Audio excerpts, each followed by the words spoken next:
can't hear you. I hope you can hear me.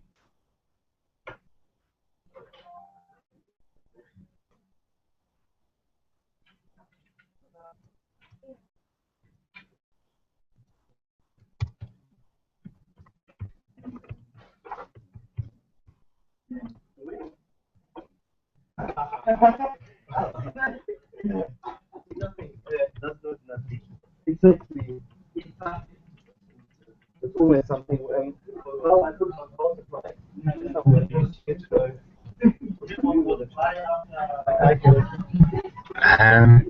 I haven't seen it. She was sat further back. Did you have it plugged in there?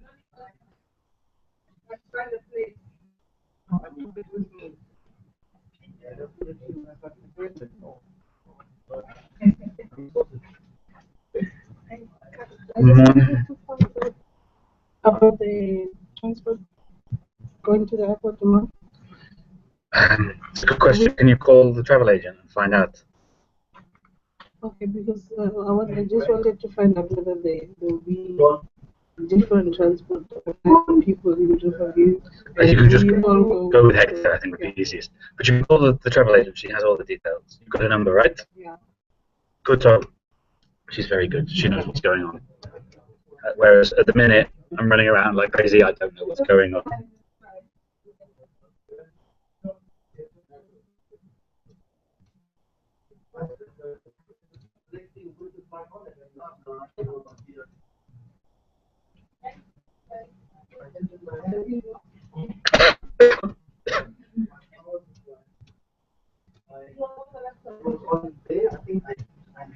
I took it into the front, but somewhere in the front, it's all into nothing.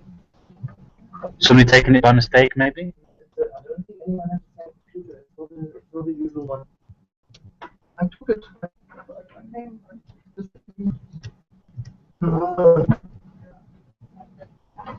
It's not on the table that you put away, maybe. Possible, but I don't know. I don't think there's anything. I'll put it to the back. Okay, that's weird. Oh. Let it jump from this table. Okay, that's good.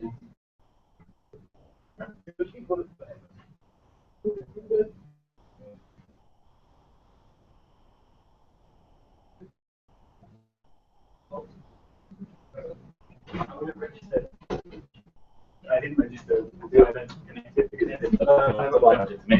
Wouldn't have got it, thank you. Sorry, Peter. No, it's fine.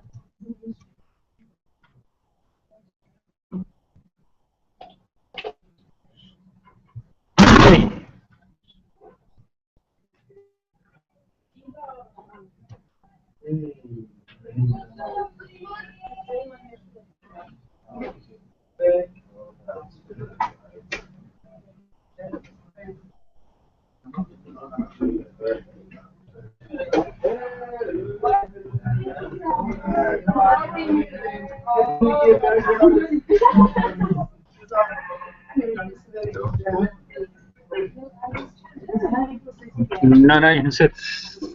More anything you can do. How's everyone? Stressed? Yesterday or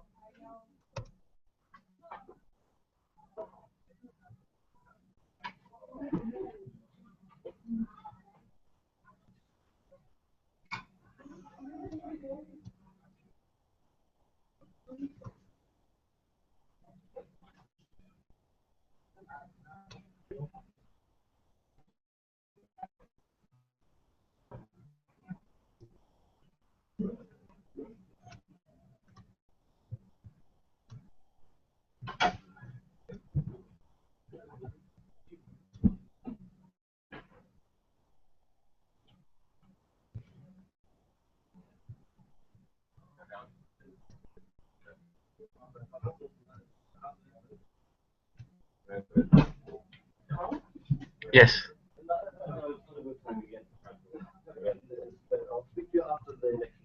Okay, no, what, is it quick? No, it's just a realization that we somehow dropped the positivism from our values. Oh, yes. There was some missing. What positivism is not the right word. What was the word? It was a. We are going live. Sorry? We are going live. Fabulous. That's good. Oh, you mean now? Yes, our conversation. Oh, great. Hi. Hi, everyone. Not that anybody's watching yet, but people might watch it back. Oh, it's recording too. Okay. Was it recording too? Yes. Oh. Can't edit. No. Hi. Yes, right. What's that?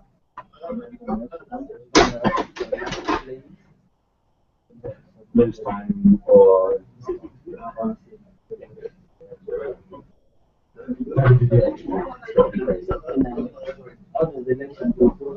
we just come sit in here, we hear from the candidates, we vote online. We need a voter registration number. Yes.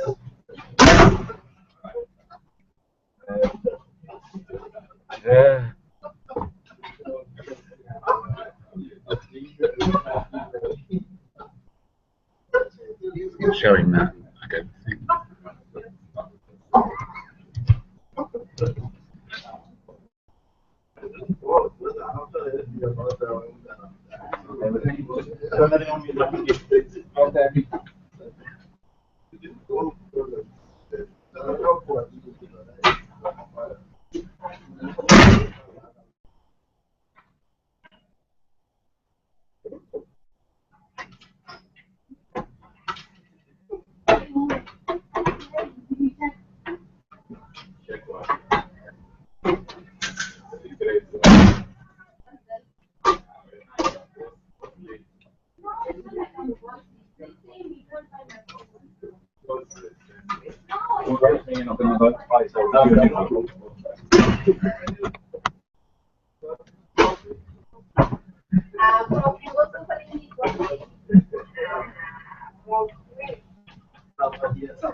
Oh, giving out a latte.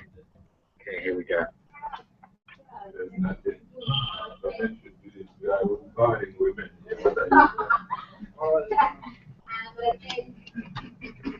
Thank you.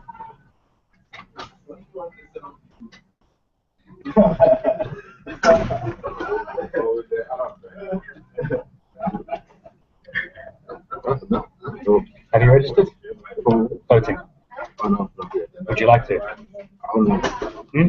Yeah. But do I have to get a computer to vote? You'll have to get a computer to vote. I'm sure you can borrow somebody's after they've voted. Oh, okay. No, it's not. Yeah, you can do it on the phone.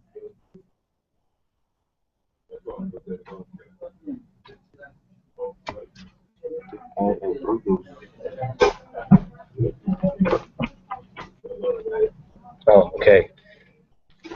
Can I do this at lunch or this evening, please? I've got to do the elections right now. Sorry, Claude.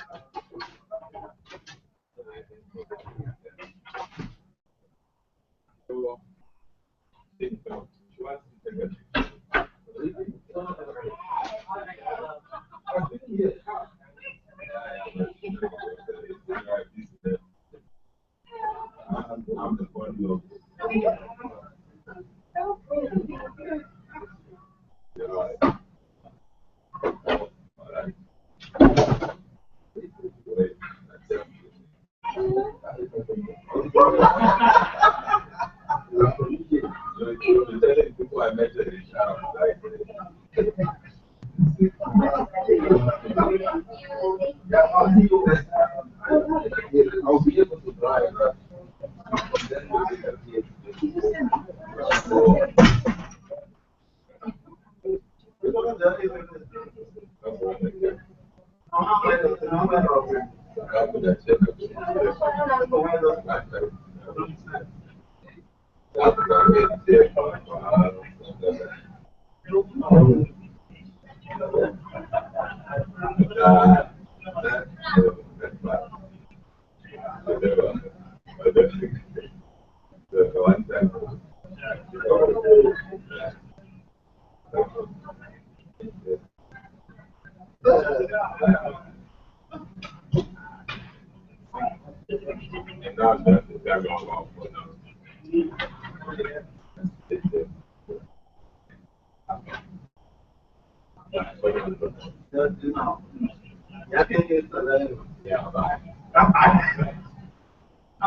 Can someone with internet just go to the live feed for me?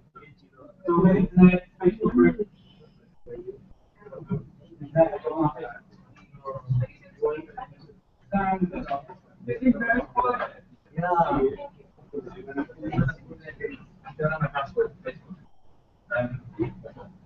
Somebody on our Facebook group got internet? Nancy? Can you click the link if you go to the line? You're on this internet, right? It's not your phones.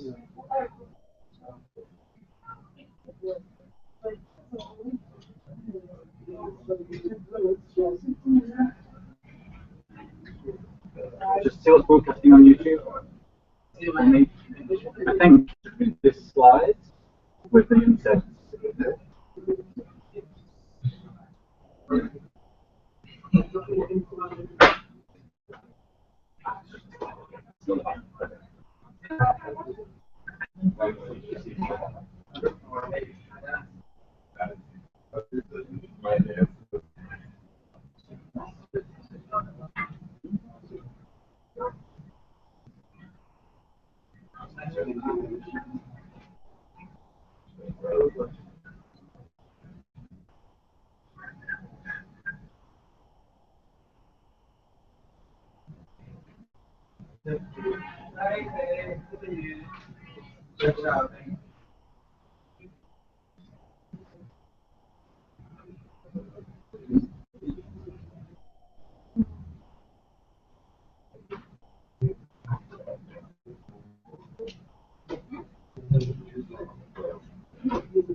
Gentlemen, we're broadcasting live in 5 minutes.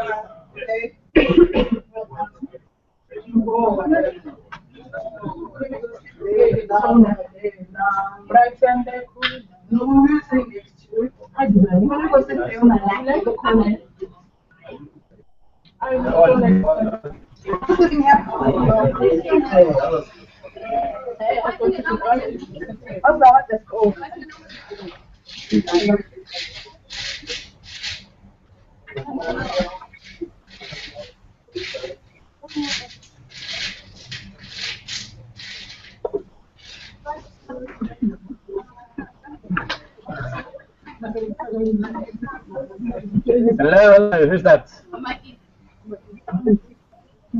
Mendy, how are you, Mendy?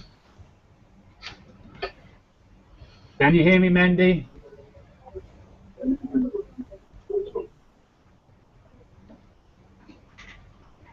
We can see and hear Mendy, we can't hear her.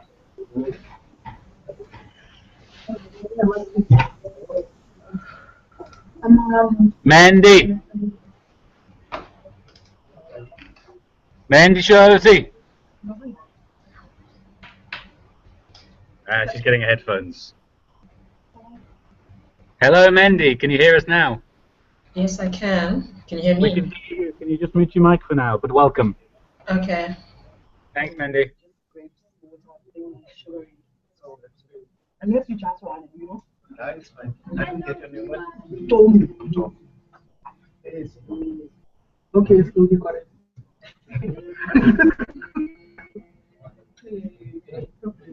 Thank you very much. So. Yes, on purpose, we just horrible. This is so bad.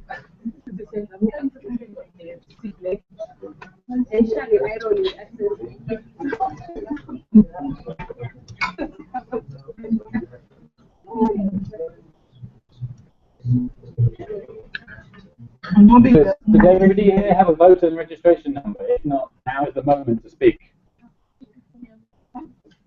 Go on. You want one? Come.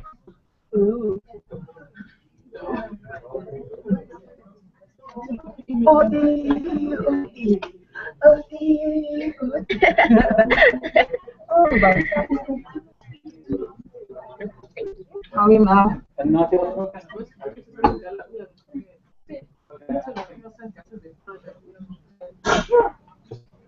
Ragazzi, questo è quello che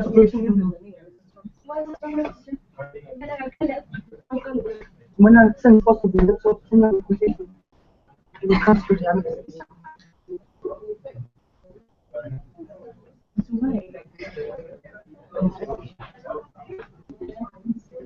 Ach, du Buschle.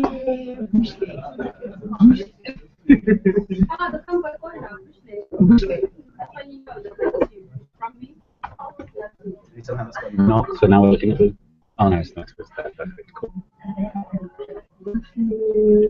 Okay, you want a number? Now I know this. I trusted you. I trusted you. This is my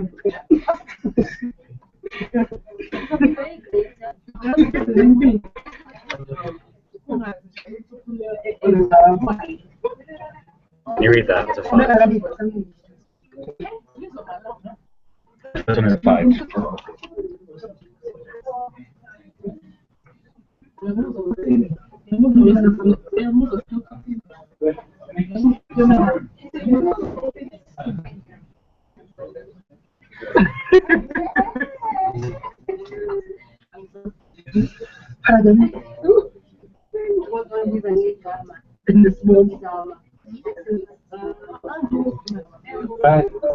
Welcome, ladies and gentlemen. Just before we start in a couple of minutes to give people working on this one more time a little bit of a chance to log on. In the meantime, you are all broadcasting live on the internet, so give us some wave. Is that the best you can do? That's you're live on TV for the first time in the world. That is the best. You have to read a proper way. Right? No. I can show you what's being broadcast live if you want. That's what's being broadcast live.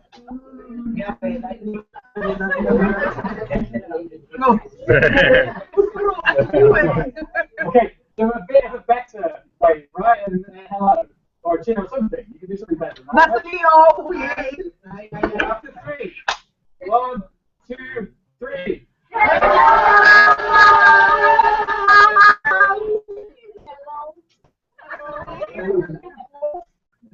Much better. Ladies and gentlemen, we'll be starting in a couple of minutes. Just waiting for those on the Popo time.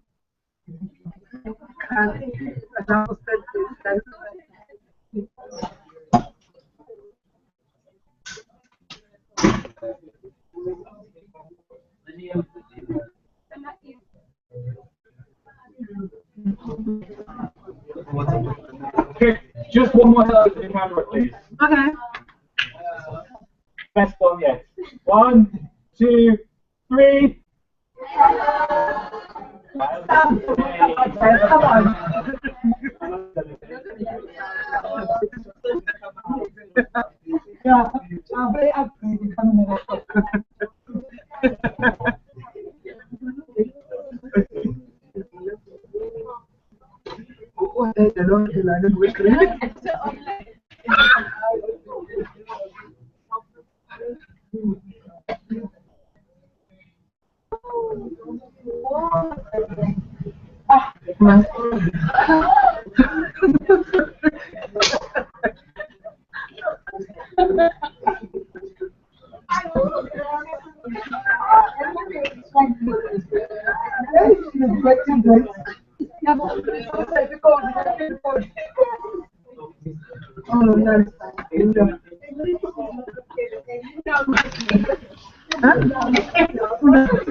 Hello.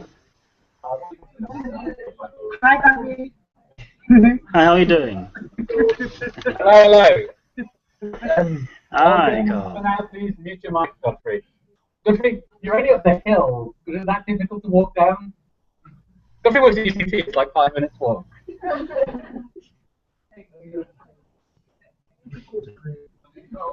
Yes. When he talks. Yeah. Then I'll put the him up. Okay, guys at the front, you have a big responsibility to look awake, right? If you start falling asleep, the whole world brings everyone to sleep. Charlie?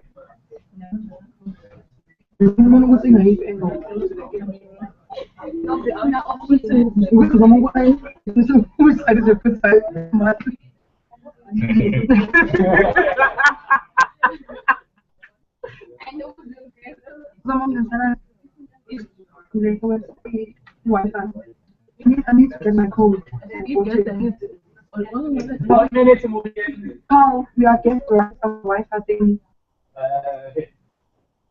Yes, for those who just arrived and need internet, here's the codes. Oh, you work short. Thank you. Not e-work, just workshop. You got it right.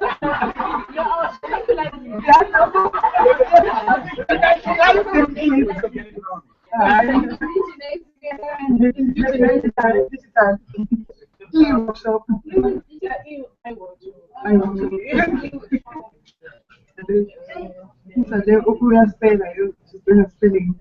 I'm like, spelling. Hi. Ladies and gentlemen, I'm going to make a start. Let's get this right about like that. Welcome to the 3rd annual NEC elections. Thank you all for turning up. Okay, most of you we did pay to fly here, so you, and there's food on, so you didn't have much choice. But nonetheless, it's a fantastic turnout today, and I'm really pleased to see so many people taking interest in what I think is a hugely important event. And I'm not going to talk long because we don't have a lot of time today in between. We've just finished a wonderful mini HBW training workshop. We trained 5 groups. We're going to go out across the country in Limpopo, KZN, and the Eastern Cape and work with school children throughout 2016 and hopefully inspire them with a bit of the Habitable Planet spirit and a bit of about why South Africa is special. And so hopefully out of that, we'll be having young learners choosing science and choosing education and going to university. Yesterday we had George Founder talk to them, which was great, and we've had a really, really wonderful 2 days. And now squeezed in between that and the start of the core lecturers workshop, equally important and exciting. We've got about 26 of you here today who are going to join in with that, and they're going to train to be the next generation of both core lecturers live and online core lecturers, which is where we're really expanding the program to reach more and more people. Well, I'm still there, that's good. So in between those, we've got this, but even though it's sandwiched in between, I want to highlight its importance. We have about 2,500 members of our Facebook group now. We're heading on to 1,000 participants having been through the Habitable Planet Programme. That's a large number of people nationally. If we could utilize those people, if they felt part of something, the Habitable Planet Programme could develop from being just a series of workshops that helps a few people to being an initiative, a movement, if you like, that people know about across the country and helps thousands, if not tens of thousands of people find their way through higher education. That's really what we want to do. We want to become much better known, much bigger. We want to attract more funding. All of these things are stuff that me, Randani, and Neville, with the best will in the world, can't do ourselves. And moreover, there are things that we shouldn't be doing ourselves. There's representing the students. There's directing the program from the point of view of the students. Right now, George says we should do a schools program, and I say, okay, that's a good idea, I'll do it. There's no involvement of you. And that, ultimately, this is who Habitable Planet is for, it's you, right? So what we're doing today is we're electing representatives of the student body who can have a voice for you and Habitable Planet students when it comes to access, but moreover take this forward in ways that Access never could. That's incredible responsibility, firstly, so it's something that should be taken very seriously, but it's also an incredible privilege. This is a relatively new program. I hope and expect that this could develop into something huge. The NGO Standing Committee, some of whom we will hear from today, have actually got a long way, NEC, sorry, have got a long way into registering the Planeteers as an NGO. That would be a huge step. There would be your own institution for Planeteers nationwide. To get in at the start of that, I would say would be a huge privilege and something which would, by the way, look really good on your CV. Proper management and teamwork experience. So, without further ado, we had a nominations process which you will all be aware of, which culminated towards the end of November. So we already have our candidates nominated. For those who are on Facebook, you will see we've been having some lively debates going on the Facebook page between those candidates. Once again, just to highlight, big responsibility, big privilege. I want you to think really carefully about who you elect here. This really will make or break the committee, right? If we elect good people, this could really take off. If we don't, it could just do nothing. So really big responsibility, not for just them, but for everyone in the room, that we get the right people, which is why it's such a good thing that there's so many people here. So we've got nominations in. The format of today will be that we will hear from all of the nominees a short piece, 2 minutes, people, is what you have, because we've got a lot to get through. A 2-minute piece, and then we'll have time for a minute or two of questions to them about why they should be elected. I'm hoping everybody's here because I've had no video submissions, what people here notwithstanding. We'll hear from each of them, and then once we've heard from them, I will open the voting. There will be a link to the voting. You will need your voter registration number, and that will be open, I'm hoping, for at least half an hour to 45 minutes until the end of lunchtime, so that everybody has a chance to vote. Okay? Is that clear as to what the procedure is? Clearly, you all have a voter registration number and can therefore only vote once. Very basic principle of a democratic election. So I'll throw it open just in case once more there are any questions before we proceed. Well, one last, okay, not loud. Only if there's no candidate for that position, which I don't think we'll be in the situation of. So we will do it. We'll do the talks in reverse order, culminating with the presentations for chair being the most significant position. Who forgot who's making a noise? Kobile, can you mute your microphone? But hi. Hi. I will come to you and we'll put you back on when you're speaking, but for now, could you please mute? Otherwise, we're going to hear you shuffling in the background. Can you see how to do it? Yeah, I can see you. No, can you see how to mute yourself? Ah, perfect. Thank you.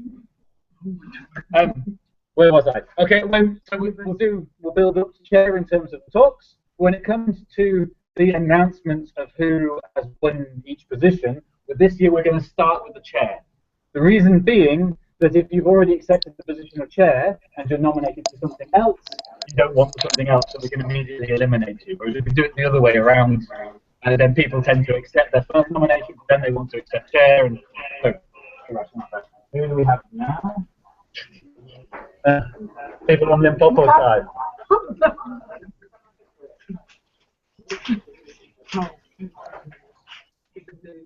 Okay. All right, ladies and gentlemen. So if that's all clear, we're going to press. I need to find my cursor. Where the cursor?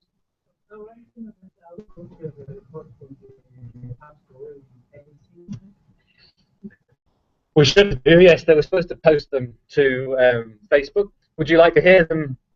Give a couple of lines now for each post if we have them. Seconded. Okay, we'll do so. The first position, then, which is bottom on the ballot paper that we will talk about, is the Eastern Cape rep. Who is the standing Eastern Cape rep? Basanda, right? Can we have a 2-minute report from you, please? You must come here and stand. It would be the person right at the back.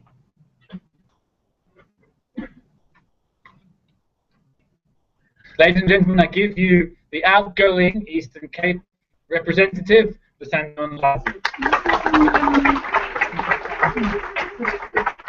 The camera is on, so people back on.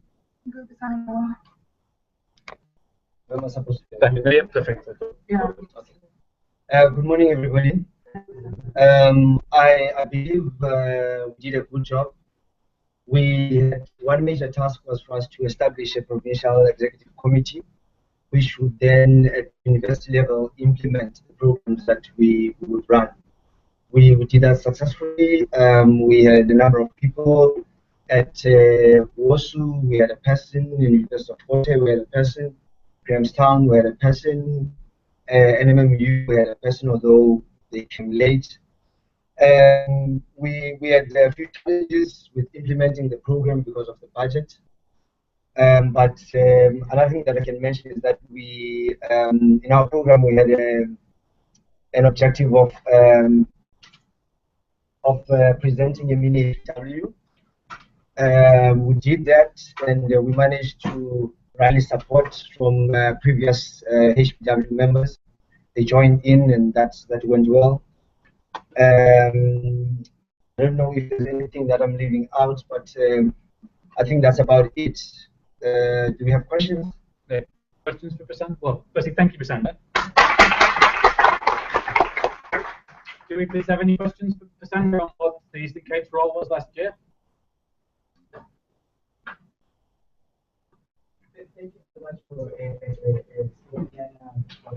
can you please give the upcoming representative the recommendation? Okay. The first recommendation that I would give is that the current PEC has been established with a term of running from June to June.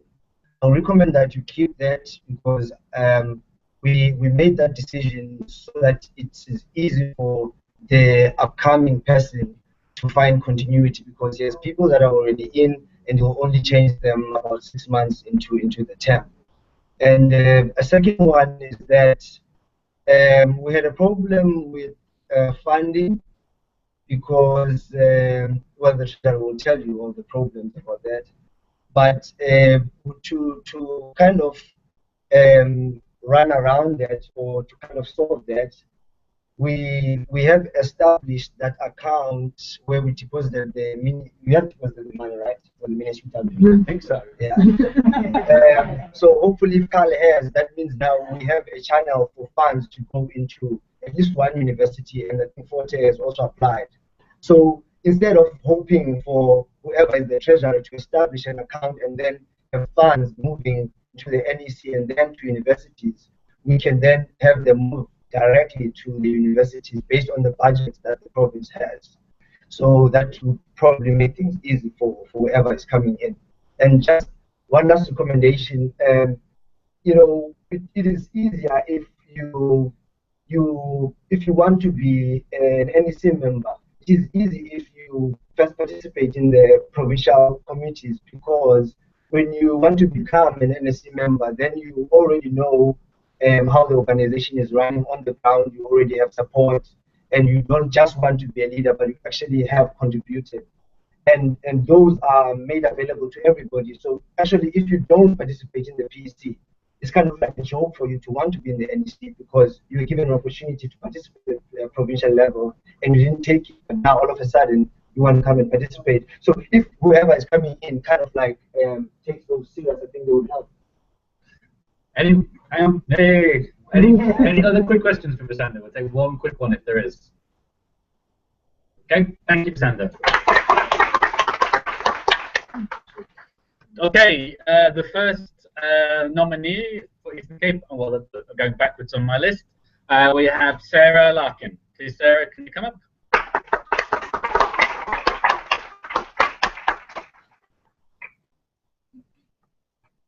You're on this camera here.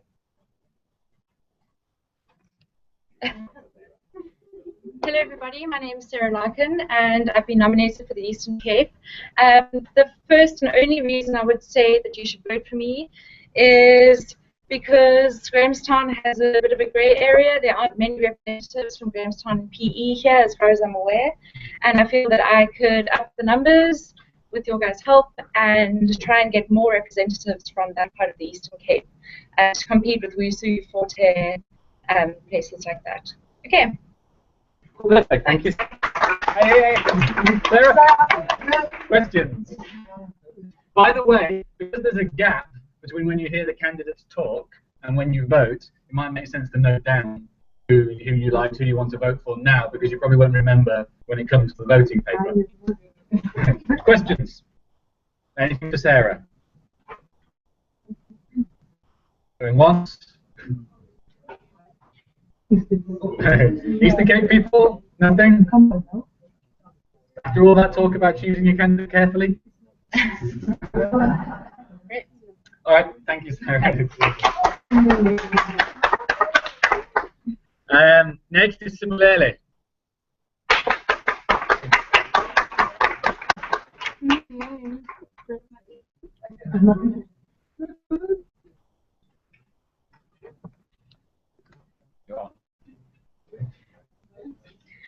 Hello everyone, I'm Simulele from Eastern Cape, Walter University.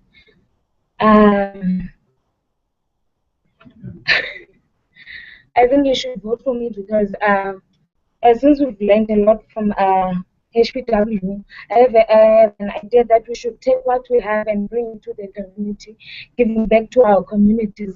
So if as Eastern Cape we give back to our communities, maybe the pass rating in Eastern Cape can increase and can change a lot of lives. There are many young students, young learners who don't know anything about the earth system sciences. If we take what we have to the learners in rural areas, we can make a big difference in their lives. Thank you.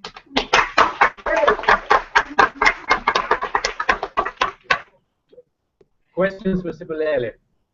Mr. Nablazi. Yeah. One of the challenges that whoever is selected will meet is that when trying to get people to work with you at the provincial level, the people that are at the university that have attended the workshop may not be interested in various universities like some of the people that the programs are. So how do you think that you can overcome that, getting people who have attended the workshop to participate when you are rolling out programs at provincial level? This person will already have some planeteers in all the universities in Eastern Cape. There are those who are still interested to carry on with the work of the HPW, and there are those who are not interested. So we'll use those who are interested to motivate the ones who are not. And also, I can also send emails to everyone by getting contacts from all planeteers in Eastern Cape and tell them that about the work that we have to do to make Eastern Cape special. Thank you. I'll take one more question if there is one, just to be fair. Submit. Yeah. We have a question from Woodland.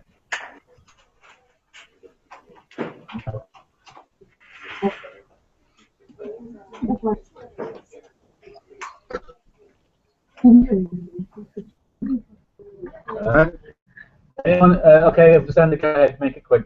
Yeah. We also an important part of rolling out some of these programs with the what we call them the environmental clubs. This is a big program. None of the programs and given that in the Eastern Cape we have ran NEC and another one is coming, it's high time that those should start running now. How do you Okay, Basanda.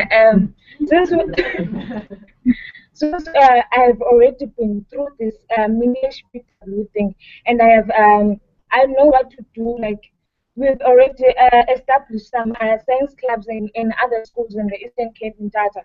So what I would do, I would give advice to those who will be hosting the mini HPW, and when I get time and money, I would visit to those areas and see if they're really doing what they said they're gonna do when they got the 25,000 from ACCESS for the mini HPW. Thank you for that.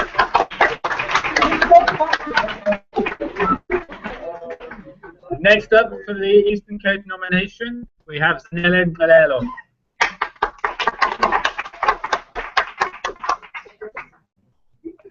From Stanley, you can see, yeah, behind here, 2 minutes. Okay. Hello, I am Zanele Ngalelo from Eastern Cape. I would like you guys to vote for me because in the Eastern Cape there are so many rural areas, and me coming from those areas, and I can see that there is a need for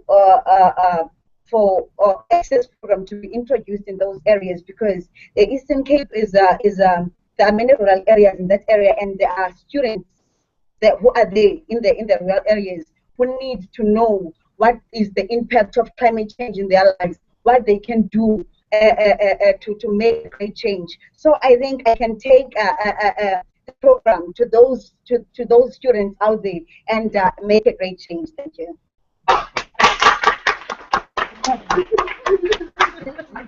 Thank you, Nele. Any questions? Of course. Okay, and then we'll come.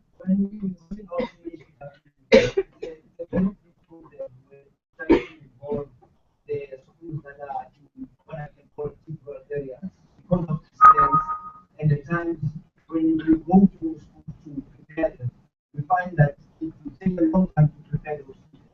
Since your passion is to take the program to those students, how can you overcome those two challenges? Number one, do that in terms of logistics, those schools are far from the different areas, and secondly, that the students there need a much longer time to prepare for the English. Okay, thank you. I said that I am coming from those areas. So I know the strategy of working with them, as I am familiar with the area. I know that it's difficult for them to understand certain things because of the environment that they grow up in. So me coming from there, I can make a plan working with them, spending much time with them, and trying to make the earth system sciences easier for them to understand it by making examples, taking them out there. They're going to these to this grazing land, showing them that what we're doing as humans, the impact that you bring to the environment, it's making this change in this environment, and showing them the need of these grazing lands, for example, showing them the need of having there's livestock and everything, so that in the way that they will understand it, spending much time with them. Yeah. Can I quickly at the back? You need to shout up so those online can hear. Like seeing that you're so interested in comparing the rural parts of the case. I'm concerned about the earth, and we know most of the environmental problems come from developed parts of, well, South Africa now. So you don't say targeting only rural areas. What are you going to do about the urban people who are the ones who are contributing the most damage to the earth? Okay, thank you. When it comes to that, these people from the rural areas, the little that you can do can make a great difference, because everyone is saying that the impact that I'm doing is little, it doesn't change anything. So if we start little and then we go bigger and bigger, targeting even those schools in the urban areas, telling them, because at the end everyone come from the rural areas. So with the knowledge that they have, they can take it out there, making a great impact in the environment. Okay, thank you, Sarah. Next, we have JD.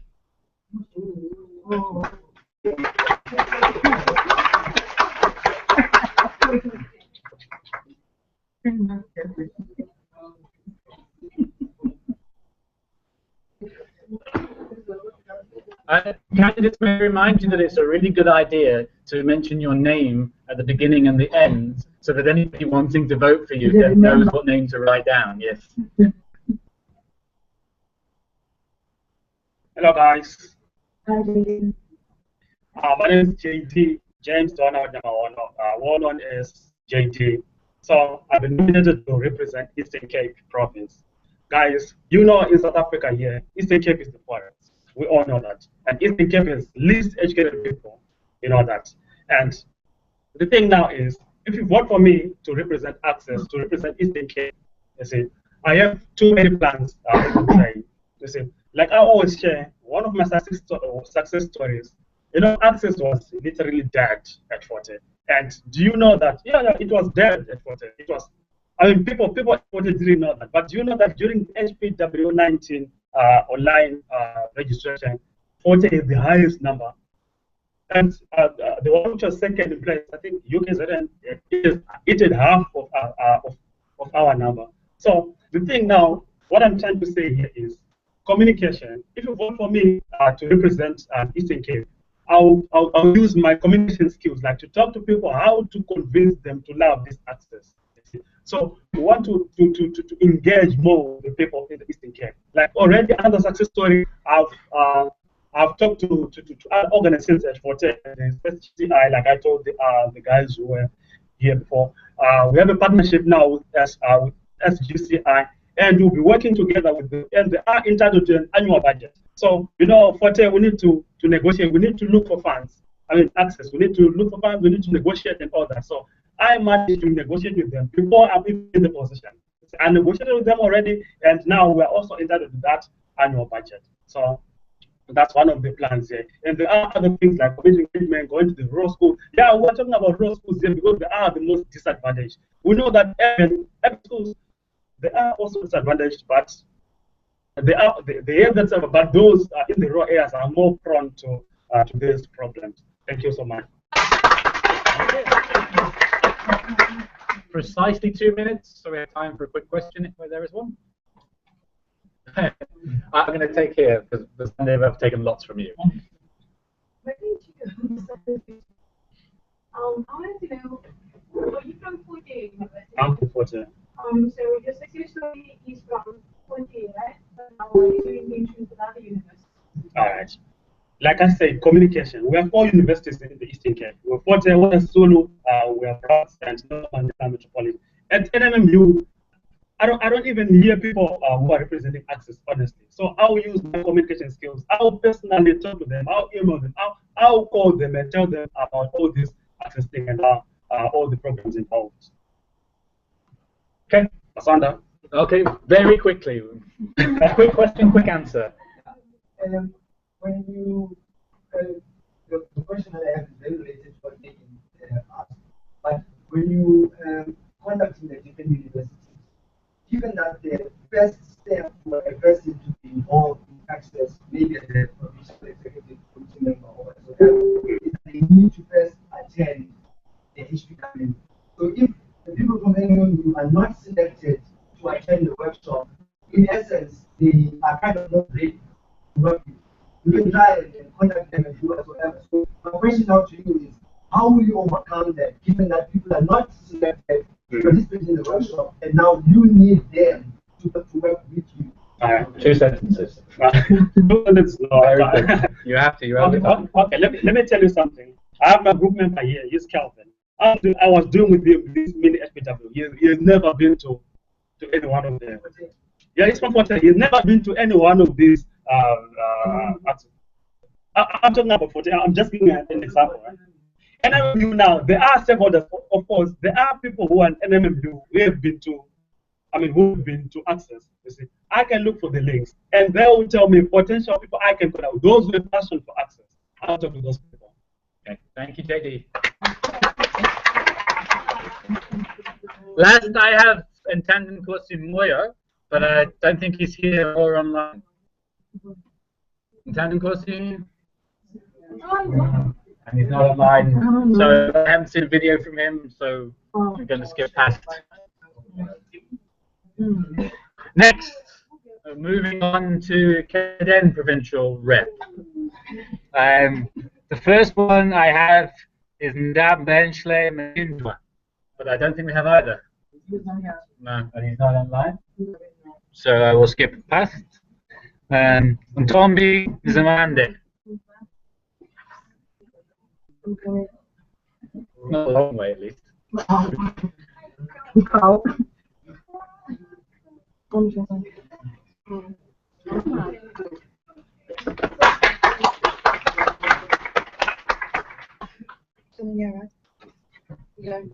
Hi guys, my name is Dombi Fuziman.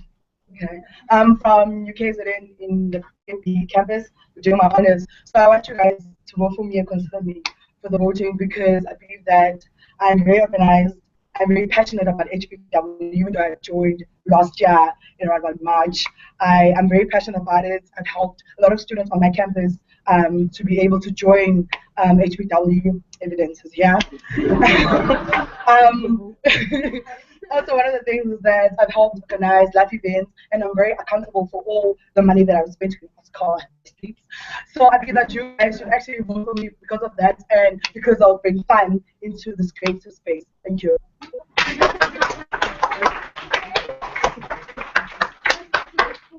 Questions, ladies and gentlemen? Now it's not the time that we need somebody persistent from KZN. No questions? Come on, each campus should get a question from someone.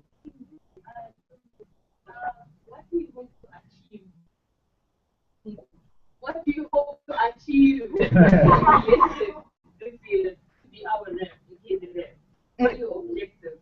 Okay, one of the things is that already in PMB you already have, for example, us, Planeteers in PMB, but in Howard, in Edgewood, there are no people there. So I want to extend HPW there. I want to actually promote HPW there. And go and have people there, there. Already people are doing something for that. So if I get it, when I get elected into the group, I would like for us to work with other people, like other people from other universities, for example, Ngo, which is a bit far from me. I'll be able to work better with them to actually even help with the mini mini workshop that they have in our communities, whether it's Mlazi, Tuzoma, Mbali, wherever else, to actually promote HPWs even in high schools and promote science. Wow. Well, we can take these two. Sorry, if you had one. So okay. Yeah. You said you understood HPW in other campuses. What's the plan? How are you? Sorry, they can hear you. Shout. Okay, you said you want to spread HPW in other campuses. What's the plan? How are you going to spread it? Okay, I actually spread because I'm part of other organizations on campus. For example, Golden Key and ISR, which is deals with environmental stuff. So we'll also be able to go to other campuses and work there. I have people in my department, people I know from other campuses. So be able to go there, it's quite easy, and the transport is quite easy, it's cheap. So I'll be able to go there and speak to the students, speak to the department itself, because it's the department, so it will help me to spread the word on campus. So my question is, keeping in mind that there is a barrier between the universities. Okay, keeping in mind that there is a barrier between universities and University of Technology, what is your plan to including AUT, NEC, and of course there are some colleges that have some program of environmental or even being interested in environmental programs. How do you do that? Okay, like very short. I learned when I came here as an HPW only science. We have people from college for law and stuff like that that are able to come with their own information and help us. So I believe that even though I don't know much people in MUT and GUT, they do courses that are actually interested, for example, in science. So I believe that I will be able to work with them, like, and talk to them. Because I think the better thing to do is actually go to them and talk to them. What do they think I should do for them? Not what I will just come and say, you need this in MUT. What can I do for you as a PAC? I have to go.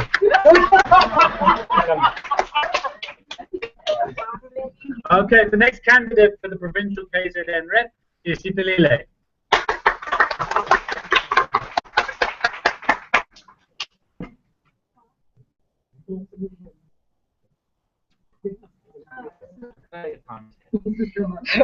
Hi everyone, my name is Siphelele Ntibande, born and raised in KZN. I'm with the University of KwaZulu-Natal, for campus. I'm here to remind you that when you get to the KZN slot, you vote for Siphelele Ntibande. I'm here to remind you that one of your reasons that you're going to use when you're voting for me is that ACCESS actually chose me. I didn't choose the position. When I stood up, I think it was the second or third day, I was moved by the HPW values, the way things worked, the information, the value of the information that I got when I was here, and the strategies that were used, the planning, and everything that was delivered. Things were so on point. I was so impressed, and I knew that I have to be part of the growth. I'm going to take this.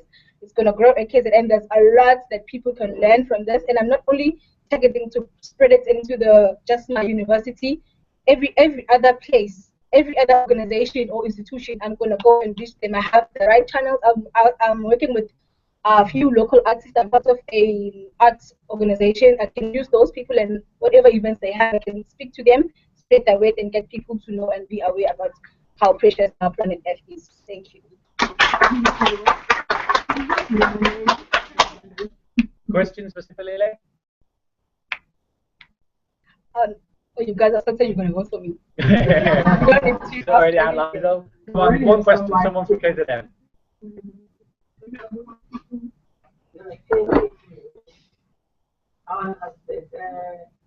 There are sometimes where it happens that some universities, some students from universities, they don't have a good relationship. How do you overcome that thing when you want to make mistake? For example, University of Zululand, KZN, they don't have a good relationship. How do you overcome that?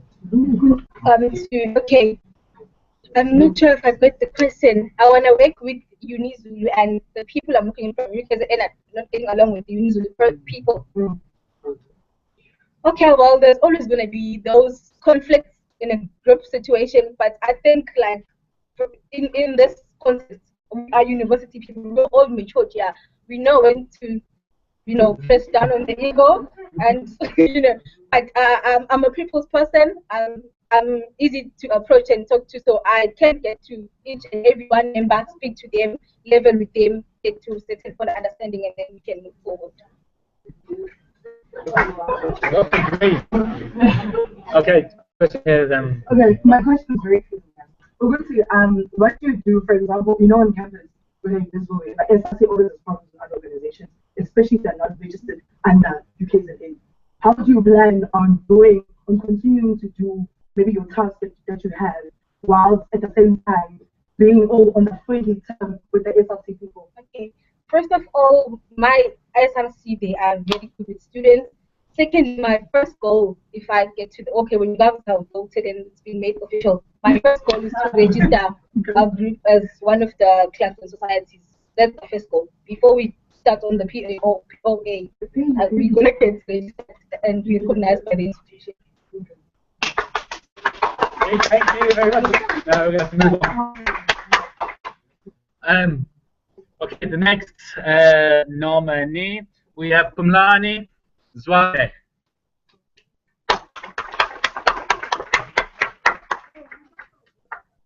I will point out that the majority of nominees are Eastern Cape and KZN. Once we've got through those, we're through the majority of people.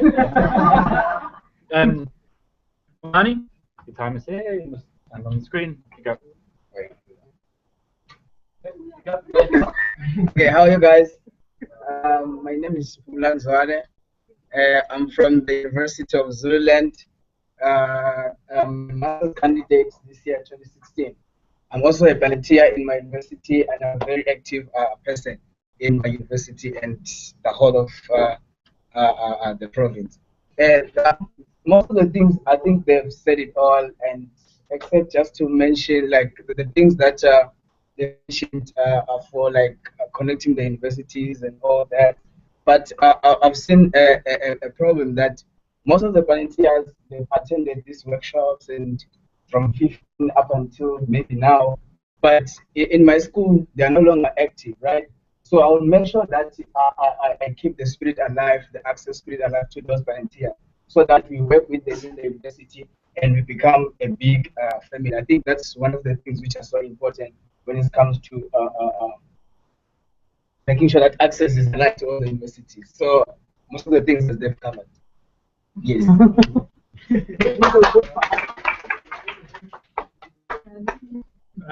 Questions? Comments for Pumlani? Yep. Question? No? Okay, and then Rendani. As here as volunteers, I believe coming from different levels, master's, PhD, and other. So how will you encourage the undergraduates? At least I'm doing my first year. Then when I get here, I find people are doing masters, and then I think that I'm depressed. What do you do to make that person feel comfortable with that? Okay, like a process. Okay, different levels. I think the only idea here is that because we all like coming from different fields, right? So and we all have our different interests and all that. So if a first year comes in here and then like he feel or she feel like she's left out or what, so I'll try and make sure that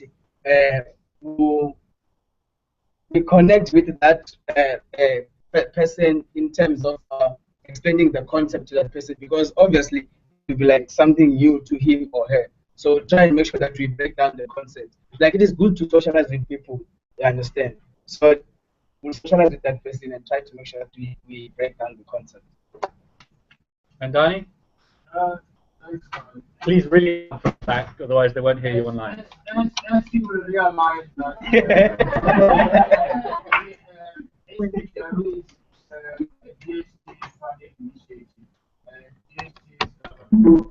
so the government is always advocating the issue of women empowerment.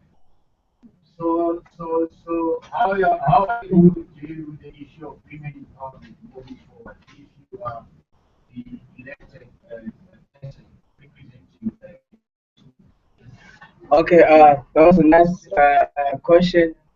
But to simply answer that, like in my universities, most of the volunteers are male. You understand? And I will try and make sure that we attract more females in terms of recruiting them whenever we are doing our project, like mini projects or like the school project.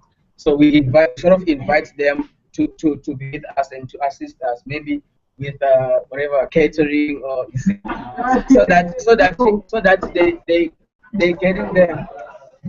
See, so that they get the idea of what we are doing exactly.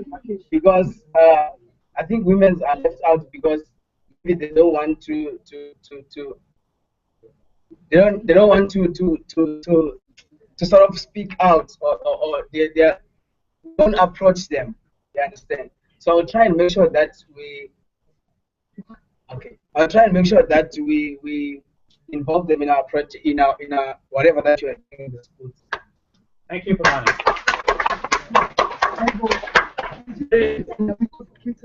The next nomination for the KZN Provincial Rep is Bushle. Umshlongo, who I believe is online. Bushle, can you unmute yourself and talk to us?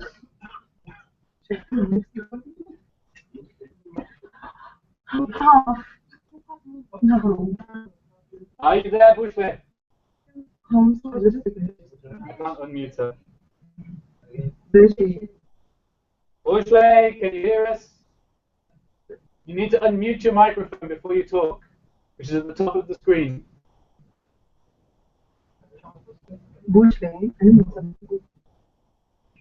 Hello, hello. We can see something dark. The inside of your mouth. I can't unmute you myself. You have to do it. Oh.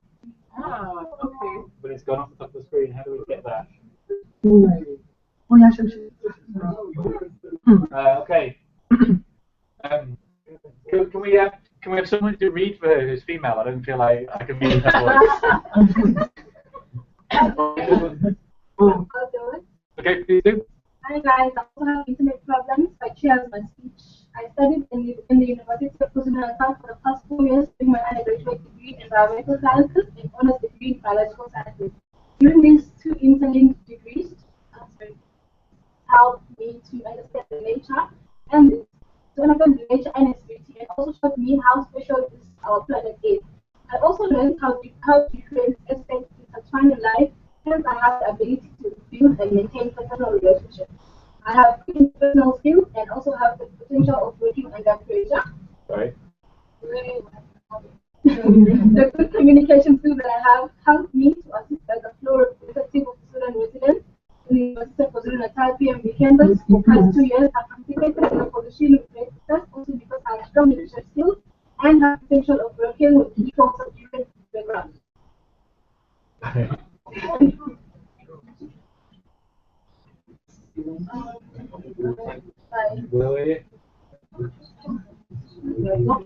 My good decision-making skills, I have self-esteem and strong confidence in myself, also help with working with different people. Thus, these are the characteristics of a good leader. I am enthusiastically willing to participate actively as a leader and representative, making sure that we are always up to date with all activities taking place in workshops, and making sure that we acquire the knowledge, skills, and attitudes that we deserve as volunteers, which are necessary for us to be successful individuals, not only in the global climate programs, but in the outside world as well.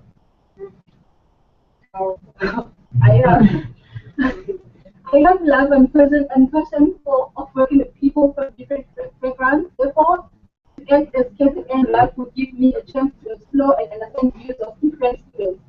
Therefore, I believe I will fit perfectly in this position and I will get a chance to interact with each and every one of us while still pursuing our different fields. I am looking forward to earn this position of assisting with all aspects of administrative management.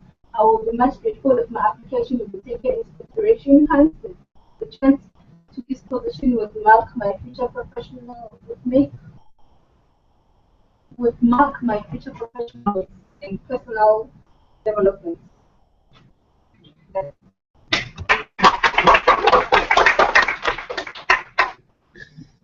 Okay, just bear with me 1 second.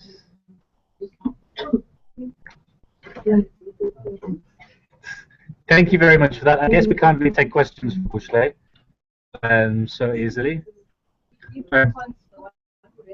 Sorry? Listen, it's very much in the spirit of the thing that somebody else read her nomination who's also standing for the same post. Kabile, can you speak to us? You have to unmute yourself. You have to unmute yourself, Kabile. It's at the top of the screen. You click the microphone. Is it fine now? Yes, much better. Your name isn't on the ballot paper, but I think this was what you were nominated for, right? Hello? My audio... Your name is not on the ballot paper. But it should be, right? It should be indicated and rep, is that correct? Yes. Okay, then I'll amend that as you speak. You have your 2 minutes now. Okay, hi guys. My name is Navila, nominated as NW rep. So, okay, NW, we don't have HPW going on here. So, I would like to establish it.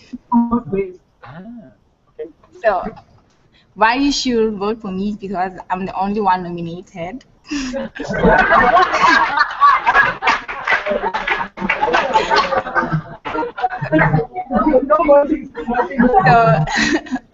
So I'm your only option. Thank you. Thank you.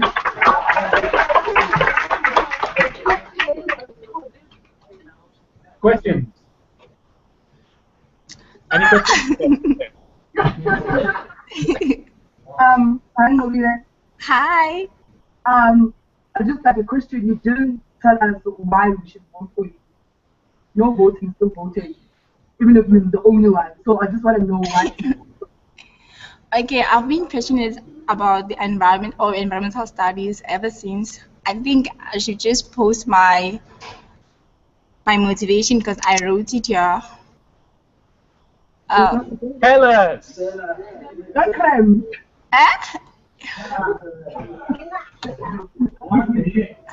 Okay, it's because I want to establish HPW. So I really want I want to be part of you guys, and then I want to join the team and have fun like you guys. So it's like kind of like nice to be with people around you, surrounded with people like that like the things that you do, and then actually join the environmental force. One more question. I'm going to go to someone who had no delay. Speak up. They can't hear online. I would like to find out what are you bringing into this, since when you know that there are no. What are you bringing? Can you please repeat the question? Shout out. Shout. He's asking what you specifically will bring to the role. What's going to be my role? My role is I'm going to be bringing NWHPWs in the organization since there are not any. Okay, straight to the point. Thank you, Kabile.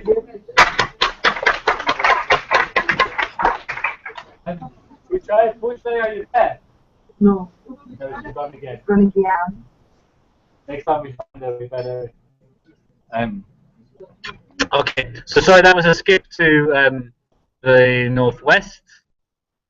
Okay, that's done. The next one is the Limpopo province. The first candidate is Chokito Ngube. I don't believe she's here or online. So I think that's one without a motivation. Okay. Oh, Bushley, so try and get her. Bushley, can you hear us? Can you speak? You have to unmute your microphone by clicking at the top.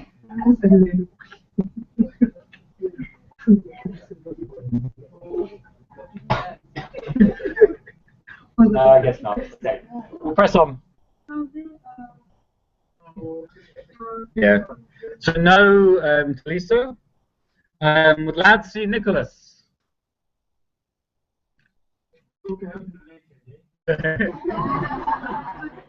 No. Also, I know so.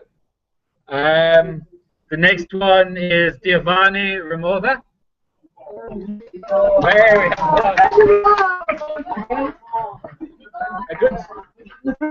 a good tactic for winning an election is to turn up, right? Good day, ladies and gentlemen. Yeah, I am Giovanni Ramova from the University of Venda. The reason I'd like you guys to vote for me as a Limpopo representative is that, the reason I'd like you guys to vote for me as a Limpopo representative is that I've recognized that in Limpopo, at some point I could say we underrepresented because I've seen a lot of people, I know a lot of people that have attended SPW or access programs, yeah, but they don't take it further. They, yeah, after the program, it all ends there. I'd like to reignite the spark that was there already for access, so that we can be able to continue and distribute the knowledge of system sciences to the community at a wider extent, or also working together with the two major universities that are there in Limpopo, University of Venda and the University of Limpopo, working with Planeteers of University of Venda and also the Planeteers in University of Limpopo. We can make great success out of that.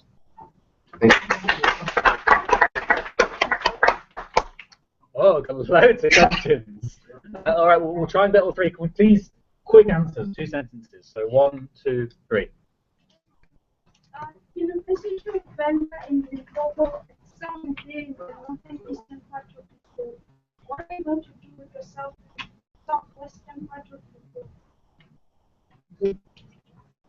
Well, there are no other institutions that are down there. The major universities that are there, there are only 2. University of Limpopo and sorry.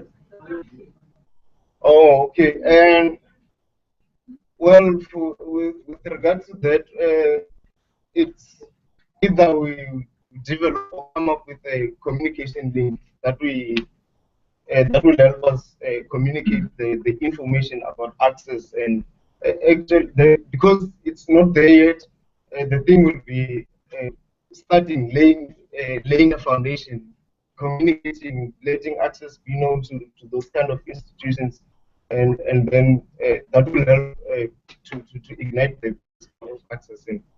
We can't be here all day. What's your name? What's your name? Divani.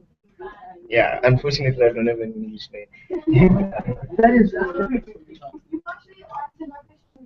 I just wanted to know, can you give me some practicality that, yeah, I don't know and you speaking my communication, you can communicate how to all of these people. Oh, okay. Like now, there are several people from the University of Limpopo that I know that have participated in SPW workshops, and also in the University of Venda, there are some people that I know that have participated in SPW workshops. Getting to talk to those people, we and then hear what they say, and then come up with some ideas that we can be able to spread the information about access. And there's one more question, wasn't there? Yeah, thanks, Joy. I personally know some other guys who have been involved in the leadership positions in access. So I'm going to use the expertise moving forward, because I know you can get some knowledge. I'm going to use the expertise to make sure that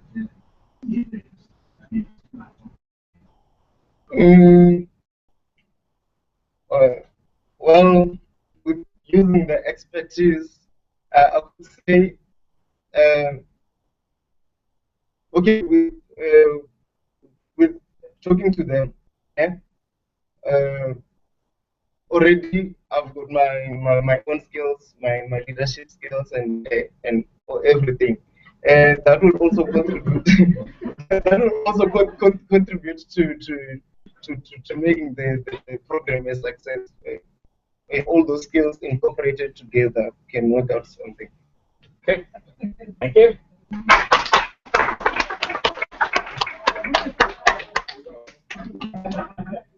The next category is the Western Cape rep.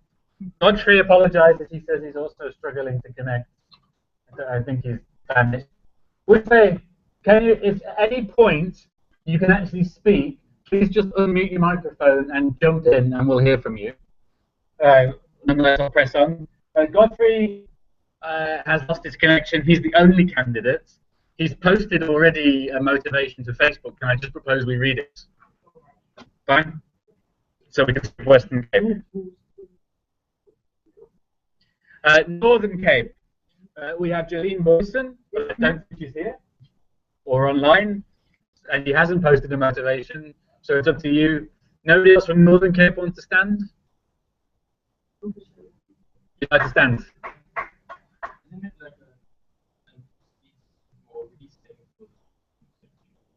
You can only be elected to one, but you can stand for both. Okay, come forward.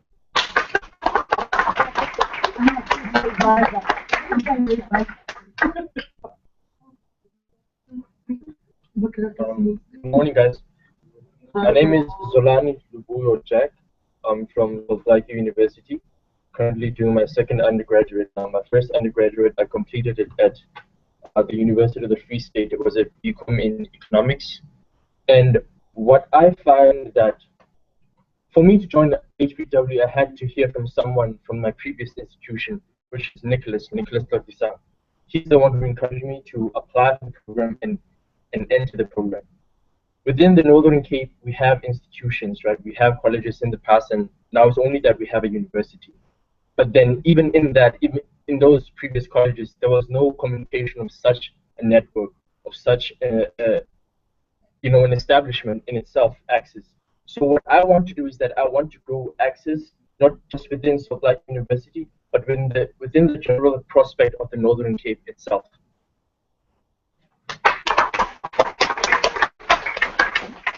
Thank you, Zolani. Questions for Zolani? Go.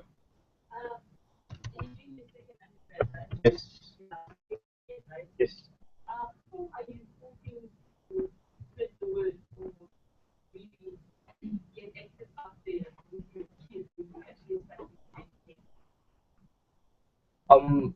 Firstly, I would like to spread the word within my department because I'm majoring in geography and mathematics.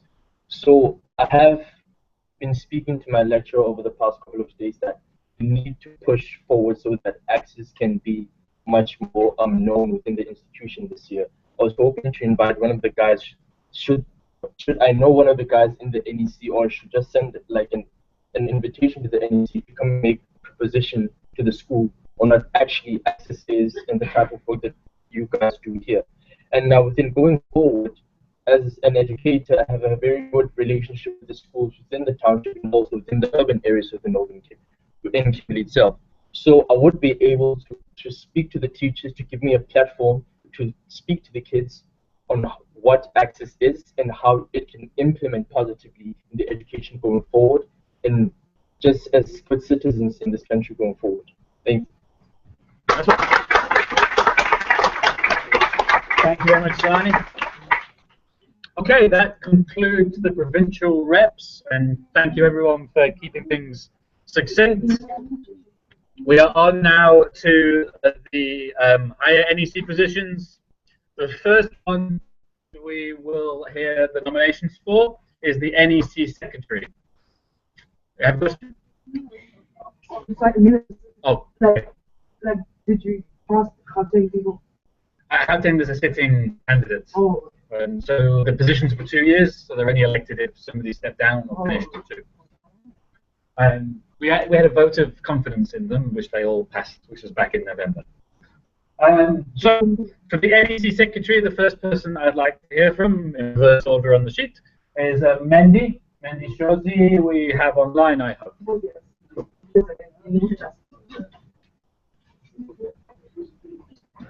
Mendy, you unmute yourself. I did. Okay. Can everyone hear me? Yes. Okay. Okay. Hi, everyone. My name is Mendy Shozi.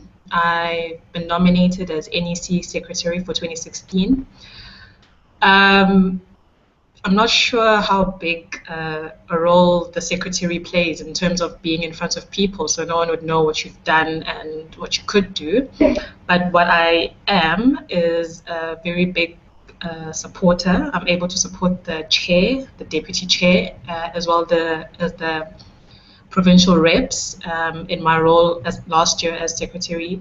So I'd like to continue what I have started because I've seen what the ACCESS NEC has planned for the future, and I'd just like to be there to see it through and make sure we do get registered as an NPO, NPC, I'm not sure what it was. So yeah, I'm just not feeling well today, so I'm a bit down, but yeah, vote for Mendy Shozi as NEC Secretary. Thank you.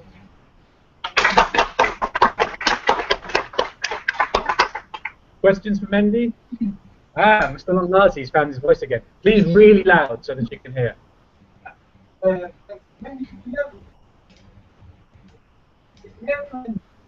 No.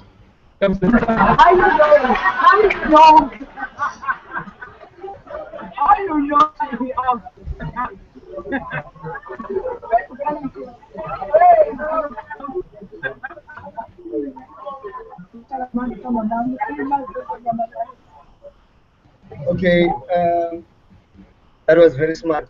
Mendy, I think one of the important things that helps the secretary to be part of the people is to have the agenda of the meetings and the minutes publicized to people. And I want to challenge you. I want to ask if you think that going forward that would help the greater HPW community to participate in the goings on of the NEC.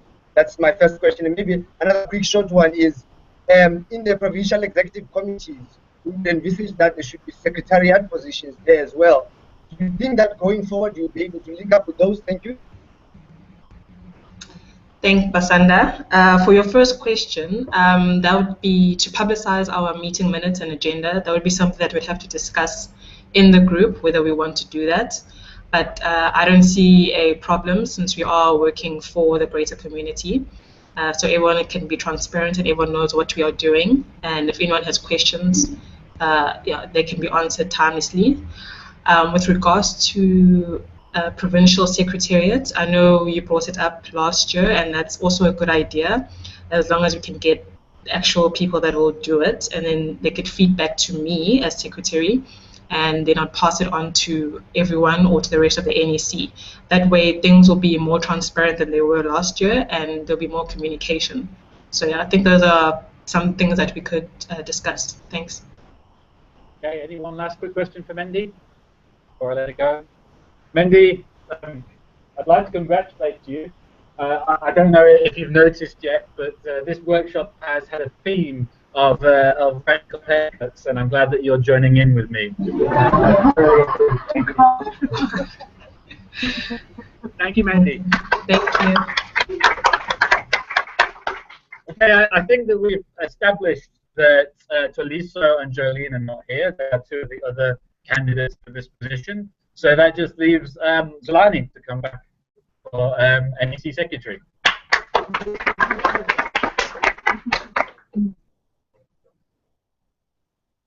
So very briefly, in the manifesto that I submitted to HPW, I said that the leadership qualities for a certain position have to be tailored, because problems for each organization and each nation state are tailored. Not each and every organization and nation state has parallel problems or problems that run concurrently. Therefore, each position of leadership, the characteristics of the leadership within an organization or a nation state have to be tailored. However, one leadership trait remains concurrent in all the leadership positions in any organization, and that is the will to serve the people that put you in a position. Servitude, that is the basis of being a fundamental and progressive leader. And that is what I want to bring to this position as a secretary, because the secretary in any organization is the main engine of the organization. If the secretary does not make notes and publish notes to the general members, then the general members are in the dark. The secretary does not make notes and liaise with the chairperson himself and the deputy chairperson, then the organization cannot go forward. So that is what I'm bringing to this position of being a secretary. That I want to work closely with the president. I want to grow ACCESS in itself. I want to make sure that the members that we have, and even members that are coming forward in the coming years, they know exactly what is happening, the decisions that are being taken by the NEC on moving this network forward. Thank you.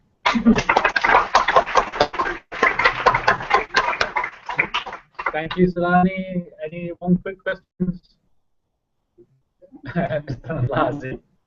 Can you just motivate quickly, if you do think, as you mentioned, if you do think that minutes and agendas should be publicized to the greater community, can you just motivate quickly why you think that is important? I'm the regional secretary of SASCO at my of Francis Part. I was the former secretary of SASCO in my institution, and that in itself gave me the experience that the members of the organization want to know what is happening.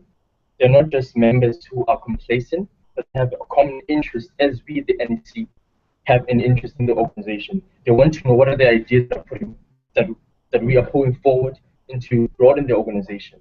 They want to know that the confidence that they had in us when they elected us is still there and hasn't not become redundant or complacent. Thank you.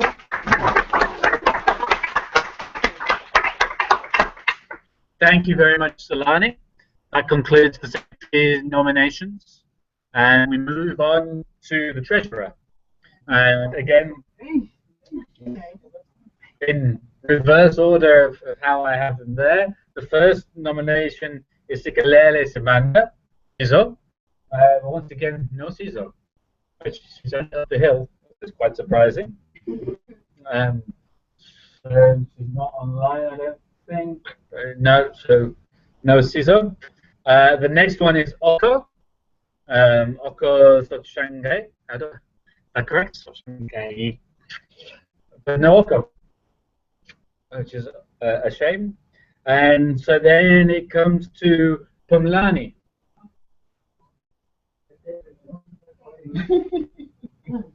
Treasurer. Sorry?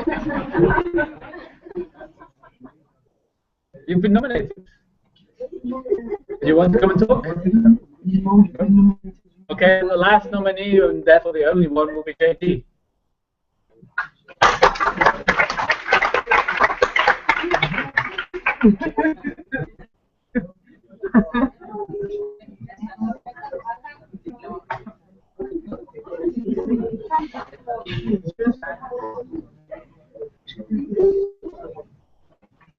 Hello guys, JD is back again, and I think it's actually good when you got nominated for a number of positions, because it shows people believe in you.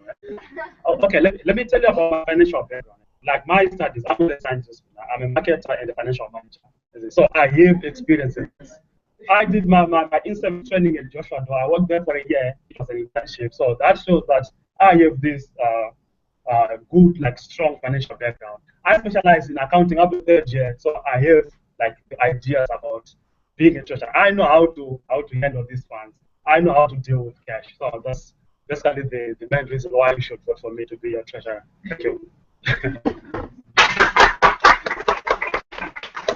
Thank you, JD. Keeping it short and sweet. Questions? Okay, two on the front row. We'll run to you. Thank you. Yeah. Okay, working on with money. Okay, working on with money. How do you plan on distributing the funds, as much as you can work well with them, where do you think is the best places in the access community to put the money? All right. As a treasurer, I won't make decisions on my own. It's debated in the whole committee. You see, the committee will make a plan, or they'll give their proposal that we want to do this, this, and that. It's not my duty to say no, we're not going to do this. But what they have agreed as a group is where the money goes. So, you get it? No, I can't use the money like using my like being personal, like taking it personal, like my money is the money for the project, for the organization. It's not my money. It's just like a finance manager.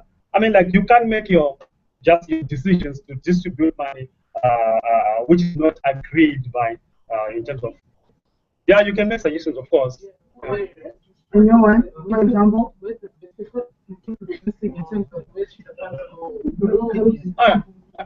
all right. You see, your question now. You're saying, what's my suggestion about? Yeah, where do you think the money should go the most? Like, what is lacking? In your opinion? In my opinion, I mean, in access.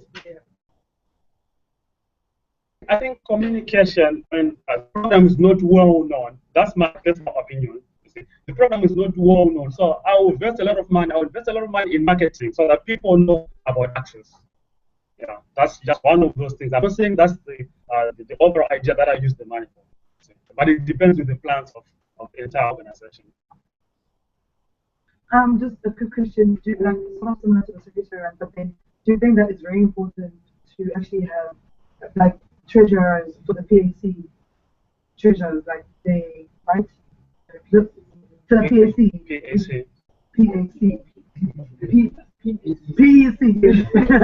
For the PAC. What's PAC? The provincial executive committee. So you're saying they should be what? A treasurer for them. They will, for different provinces.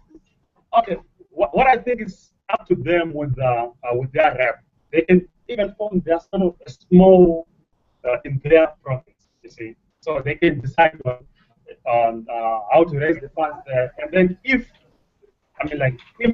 we agree that they have to give the money back to us, then it's not my decision. I'll just have to accept the money, you see. Like there was someone raised a point that they used to be say the contributions or donations or some sponsorship.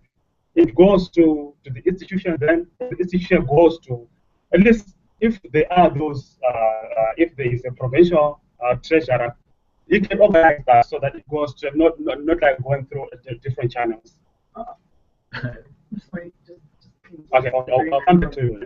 Yeah. You're gonna well, I'll relay the question. You can either come to the front or I will relay it.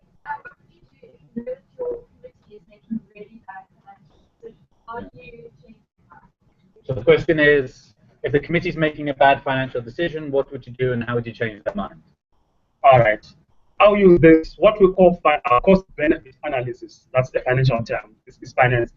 Look at the cost. What to do? Yeah, we look at how much are we going to invest and how much returns are we going to have. You see, I would draw those sort of things. I'll tell them, okay, look at, we're going to spend this money, but the returns are going to be like this. And like, if we spend this money and we have big returns like this, so we simply use cost-benefit analysis. Okay. Where else did we have? Here and here. Most of the people who came there, they were most of the people who came there, they were talking about getting more students into this workshop. So the more students we have, the more money we need. What are your plans on increasing the financial status of ACCESS? Okay. Let me tell you something. You know, when it comes to marketing, it's not like we're gonna spend all the money. Okay, we'll spend a little. We can market on social media. You see, right? So answering your question now, the more people we get, the more money that is required. You see, it shows how much an organization is growing, and it shows how much an organization become known. It shows how much even the sponsors become attracted to us. So it's actually for our benefit. It's not about spending only, but it attracts more money. You get it? Can I phrase a question? Okay. She's asking how would you be able to get more money? Because more people means you need more money. How am I gonna? Okay. See, as a treasurer, guys, I don't work on my own. I work with you people. Oh, come on. I work with the provincial reps. I work with the chairperson. I work with the secretary, with everyone. Yeah. So, I mean, yeah, as a group, you see. So it's not like I took my whole audit to attract more people. You get it? Yeah, it's actually a group thing, guys. It's not done by one person only. Yeah. Okay, thank you, JD.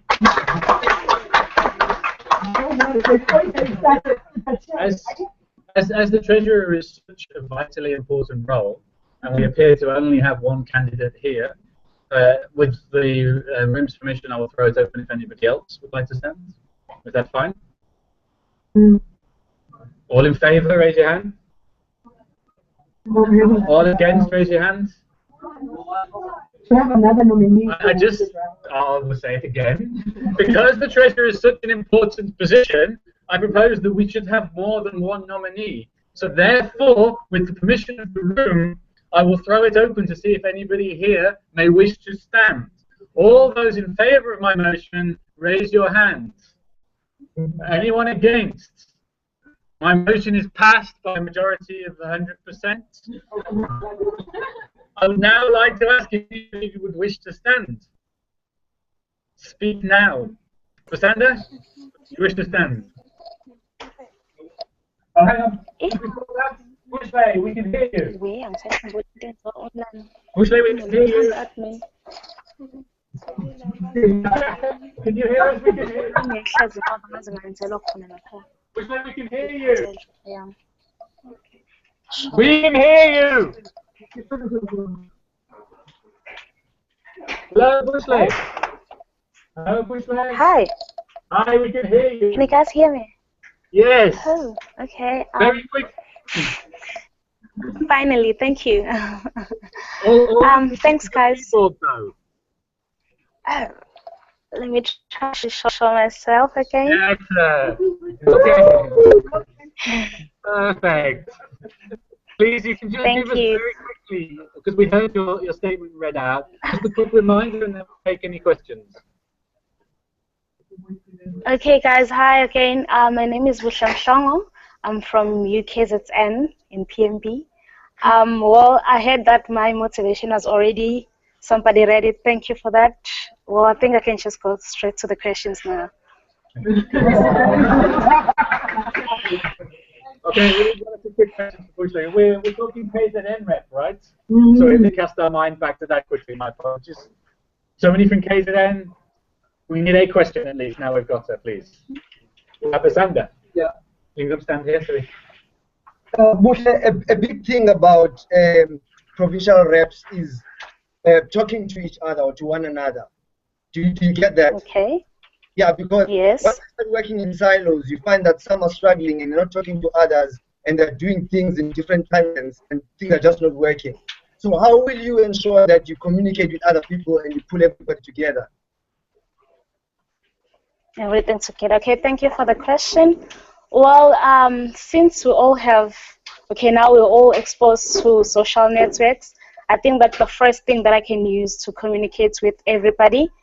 And as from UKZN, I know almost all of the HPW members, which we are attending 19 in my campus.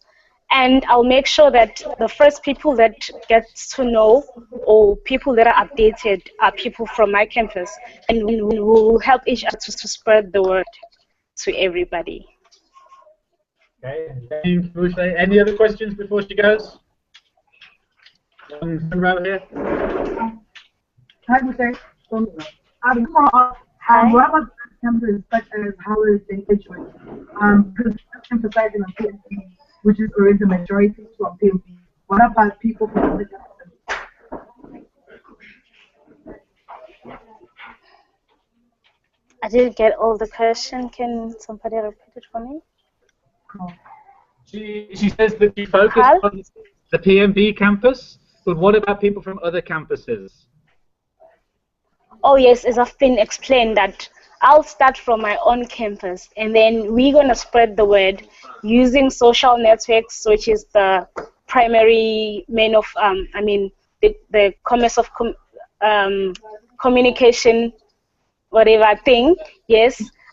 Then as I'm from Bangani as well, I know that I can also, try to reach high schools, primaries, and make sure that people from the students, learners, they are aware of what is it about, and try to make sure that people are practice or people are exposed to environmental experts or studies, and they know about how climate affects them as well. So yeah, I think that will also help. Fantastic. Thank you very much. A pleasure that we finally got to talk to you and actually see you smile at us all. That was lovely. Thank you. Thank you so much. Okay, we'll take our mind back to where we were at the present and the treasurer's position. Prasanna would like to step forward.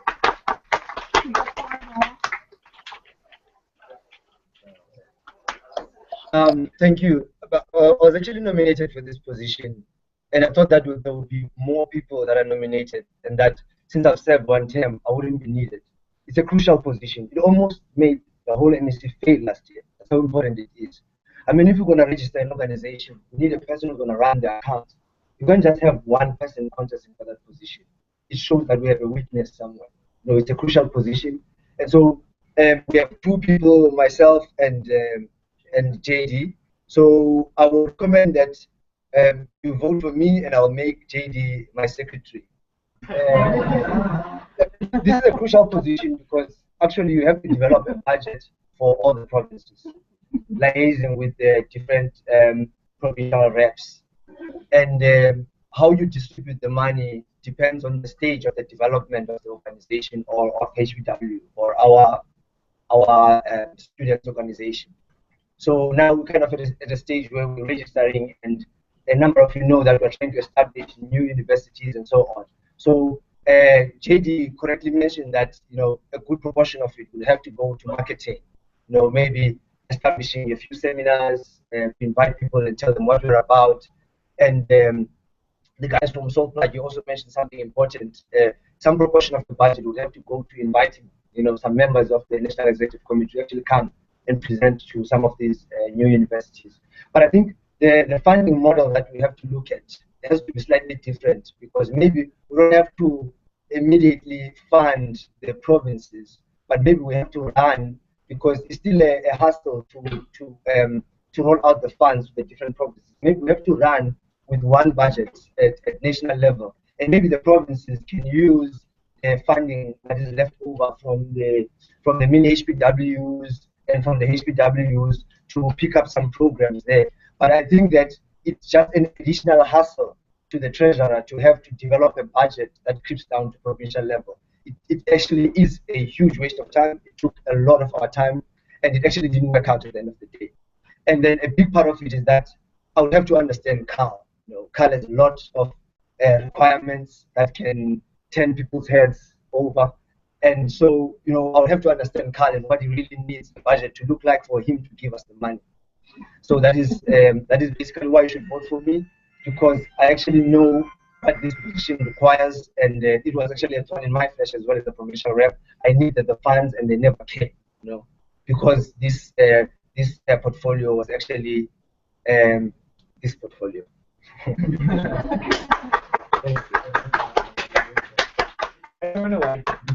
Thank you, Prasanna. Questions for Prasanna, please. Okay, we've got two at the front here. We'll start with the first hand was up. Are you familiar with any historic financial crisis related to access? In the past, are you familiar with any Okay, what she's asking is that, is there any background that I have about the financial crisis, any financial crisis that ACCESS or the program? Yeah. You know, I must mention that we are the first NEC to successfully convince ACCESS to give us a budget. Previous NECs never had a budget. We convinced ACCESS to give us a budget. They actually agreed and said, okay, draft a budget and we'll give you the funds. They agreed for the first time. So we had a hassle with drafting that budget and actually getting it approved so that we can get the funds. We actually had problems with opening an account where those funds can go into. So those were the two major crises that I can say we had to handle. And that is the historic one, is that no NEC has actually ran with the permission to run a budget. At the front here. Just a short question, like the one that we asked you.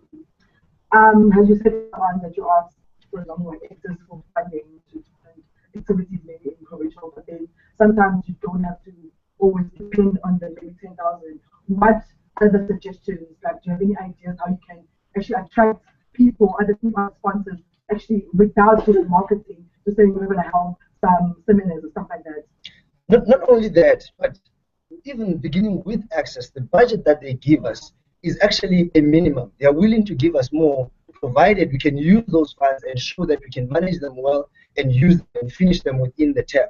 So even beginning with ACCESS, that is what we have to prove. But even also with external funding, we have to prove on the same terms. Whatever money they give us to attract more, we have to spend it within the term and spend it well within that term. But also, like, to attract more funding, we have to be able to publicize what we do. If you have a mini HPW, have a newsletter written out, published, so that we can have material to show when we're looking for funding. And also, like things like videos, take those videos, we can actually use them. I remember when we were motivating for mini HPW, we actually recorded a number of videos of each of us motivating that we sent to different departments. So those are some of the ways that we can use. But also, like, I believe that everybody in the different universities, you ask for whether a treasury in different universities will be, not to get money, but to assist at that level, to say, you know, what financial needs do they have so that we can address them at national level. Not necessarily that we'll be managing funds, but to assist at that level, maybe like treasury reps or something like that. You know, those are some of the ways. Okay, one quick one. Not a question, but just I'm seconding the motion, and I'm saying I like the idea of growth. You can really take the position, and then wanting to have the person being trained at the time, but just in case for the future, as the next position, maybe the person would be better equipped to take the position. And also, my husband approach that we can maybe even have like maybe an extra set of people, maybe as general members to the NEC, maybe to the scenario come that somebody's not like taking the weight, so then you have to person promote. Okay, thank you for the comments. Thank you, Sandra. Just the one position remains now, that of the chair, the top one. And so I will read through the nominations in the reverse order. I have them on the sheet. The first one is Albert Paul, but I don't believe he's either in the room or online, so no motivation. The second one is Tito Sabanda. Tito, we already know she's not here. The third one, Nkosinati Zulu.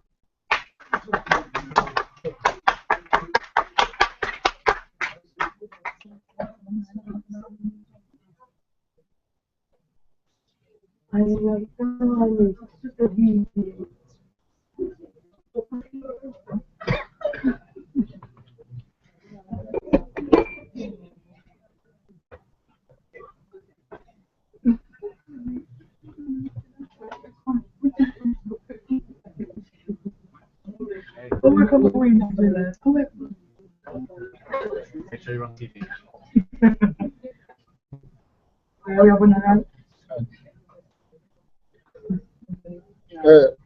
Good afternoon, everyone. My name is Kosnati Ulu, a young patient and a purpose-driven 22-year-old who grew up in the streets of Wamashu in Devon. So my profile is that I hold an undergrad BSc Geography and Hydrology degree, which was completed at the University of Zululand. I further enrolled in a BSc Geography Honours Program at the same institution, and I'm currently doing my master's, which is supposed to be completed this year in 2016 at the University of Venda, and I'm majoring in climatology. So My background with ACCESS. I have been with ACCESS since January 2014, where I was firstly introduced to the mini program training, and then I later attended the HPW 15 and then 16 events, both in the same year of 2014. So throughout this period with ACCESS program, I've managed to achieve the following. Number one, I've been part of two committees which were preparing mini HPW events, both for the KZN province. Secondly, I was a member of the organizing team and the bidding team of the HPW 17, which was co-hosted by UKZN and also Unizolu. So I've recently been a co-lecturer for two workshops, which was HPW 17 and also HPW 18, which were both in June and July last year in 2015. I was also part of the panel at the first online event of the HPW 19. If I'm not mistaken, I was wearing this same t-shirt. Another point is that I don't know whether I'm still, but I'm the outgoing treasurer of the 2015 NEC. Okay, thanks. Okay, and I was currently the member of the mini HPW team, which was bidding for the 2016 program. So throughout my growing leadership in life, I usually don't call myself a leader, I call myself a servant, because I believe that I serve the people, I do not lead them. They only give me the mandate and I take it forward in their interest. So I make sure that my leadership or my servant leadership is not only materialized as a mandate of people being served, but kept as a priority. I make sure that what is being given by people, I prioritize it going on forward. So this is because leadership is about falling in love with the people and the people falling in love with you and making sure that you execute the mandate. So in addition, on behalf of Patrolling NEC, it is a great pleasure to announce that I'm willing to continue with what we achieved in the previous year of 2015, moving on forward and making sure that I execute the mandate, carrying on to 2016 and 2017 and beyond if possible. And then in closing, let me also take this opportunity and wish good luck to every candidate who's contesting and ensure that everyone who's contesting here will not fall away even if you lose. If I am chair, I will make sure that every person or every individual who was contesting this will become an ex-official member. So there will be an advisory body making sure that the NEC continues forward. So everyone will participate, and I will make sure that every volunteer will also be given a voice for making sure that the NEC goes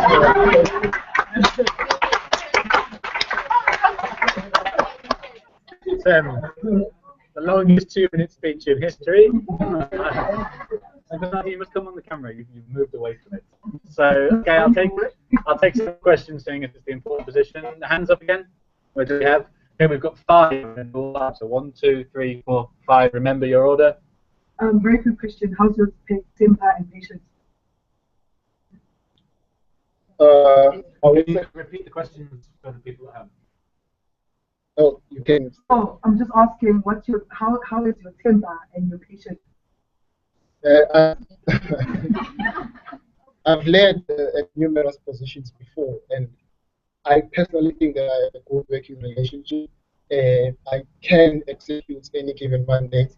I cannot say how's my tempo and how is the other thing that you mentioned, but what I can say is that I'm a person who tries and learns in each and every scenario that I encounter in life. So I will try to control myself, and I will make sure that I am a good person. I don't know in what terms, but I will try and be a good person and do exactly what is in line with what you just said.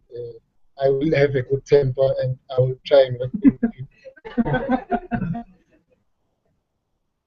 Who had 2? Loud.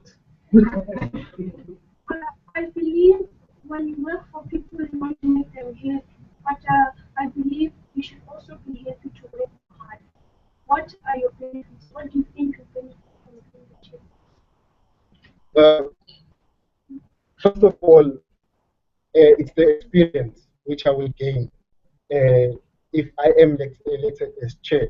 It's the experience, leadership experience, And another thing which I think I will gain is making sure that the people I lead do learn something from me, and I also learn something from them.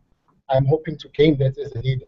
And lastly, I'm hoping that I will grow as an individual, I will grow as a leader, and I will not lead for 10 years at ACCESS. I will try and look for greener pastures, because leadership is not about leading in one place for a very long time. I will lead for one term and then move on, give others an opportunity. That's what I'm also hoping to learn as a leader. There was three.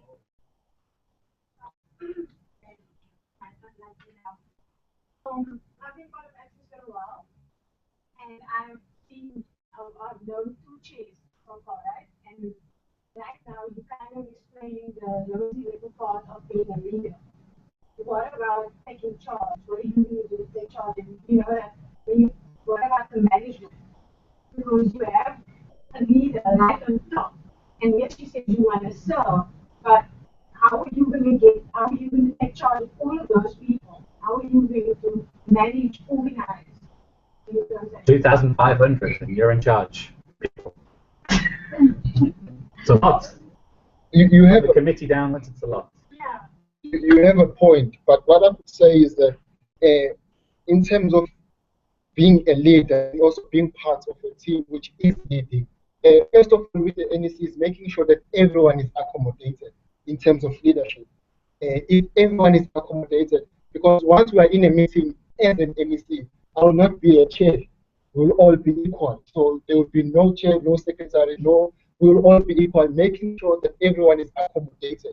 So we'll be an umbrella, making sure that we are looking down on what? On the whole community of ACCESS. So if everyone is accommodated, there are no factions within the NEC. I'm sure we can execute the mandate, making sure that going forward, everyone and the members which are on the bottom going up to the NEC is accommodated. I think if everyone is accommodated, my leadership role will be much more easier than any other leadership role which have been there in the past. Question 4. Who was 4? I said remember your numbers. Who was 4? Oh, go on to 5.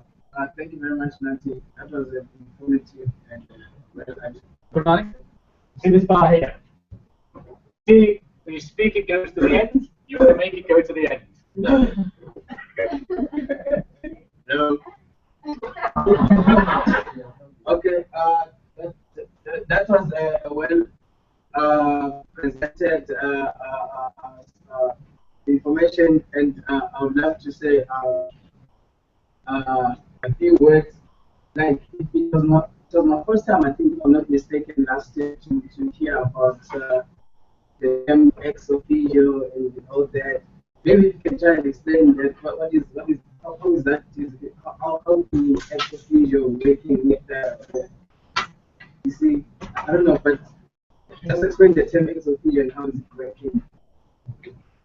Okay, thanks for the question. By the term ex officio, I'll try to be brief and simple. As ACCESS, we have a constitution and there are positions in the constitution. So when I say ex officio, they are just members having positions which are not in the constitution. But bearing in mind that as an NEC, you cannot move alone. We need ideas from individuals. So I think that especially those people who are nominated here, they have something which they can offer to the NEC. So if that person is an ex officio member, they are not formally or legally or constitutionally part of the NEC, but they are recognized as members of the NEC, giving back that they contested, they manifested. So let us take their ideas, because the problem will appear if, for example, a person loses an election and then we just forget about them and say, this person contested, and they will come with their own factional battles into the NEC. That's what we don't want. Let us make them feel accommodated and make sure that with their ideas, we do go for taking the mandate of ACCESS, going on forward, executing. Yeah, thank you. Question 5. Sijo, the biggest problem that the National Executive Committee faces is when the chairperson does not create machinery conditions to make people work. You ask a person to open a bank account, it takes 12 months. And you can't take action to make that person open that bank account. and have not had to ask a person to do something, they don't do that thing. Now my question to you is, how will you make people to do what they supposed to do? When you are leading people, if they are accommodated in your leadership style, that's a first point of departure. Make sure that they are accommodated. If they are given a role, if they see their role within the NEC, I don't think we'll get into a point where a person will not do something which has been tasked by the NEC. So we make sure that the person is given a role, they do recognize their role, they see that the NEC does appreciate what they offer towards making sure that their ideas, their mandates, their roles which they have to play is fulfilled. So if it comes to that point, that specific point where someone doesn't do something which has been tasked by the NEC, I think we have a constitution which has steps on how to take. We have a vote of confidence, for example. We can replace the president as the NEC, as members of ACCESS. We do not take a decision as the NEC alone. We look at the constitution, which portion of the constitution guides us to take a particular decision of dismissing a member who does not perform well in the NEC because they are pulling us down, they are making us go at a pace which is not functional. So I think we can follow the rules, the portion which are outlined in the constitution, take action, and then we can replace those people with people who are open-minded, who are purpose-driven, who will make sure that they carry the mandate of the NEC going on forward. Thank you very much. The second and final candidate for the position to hear from will be JD. Yeah.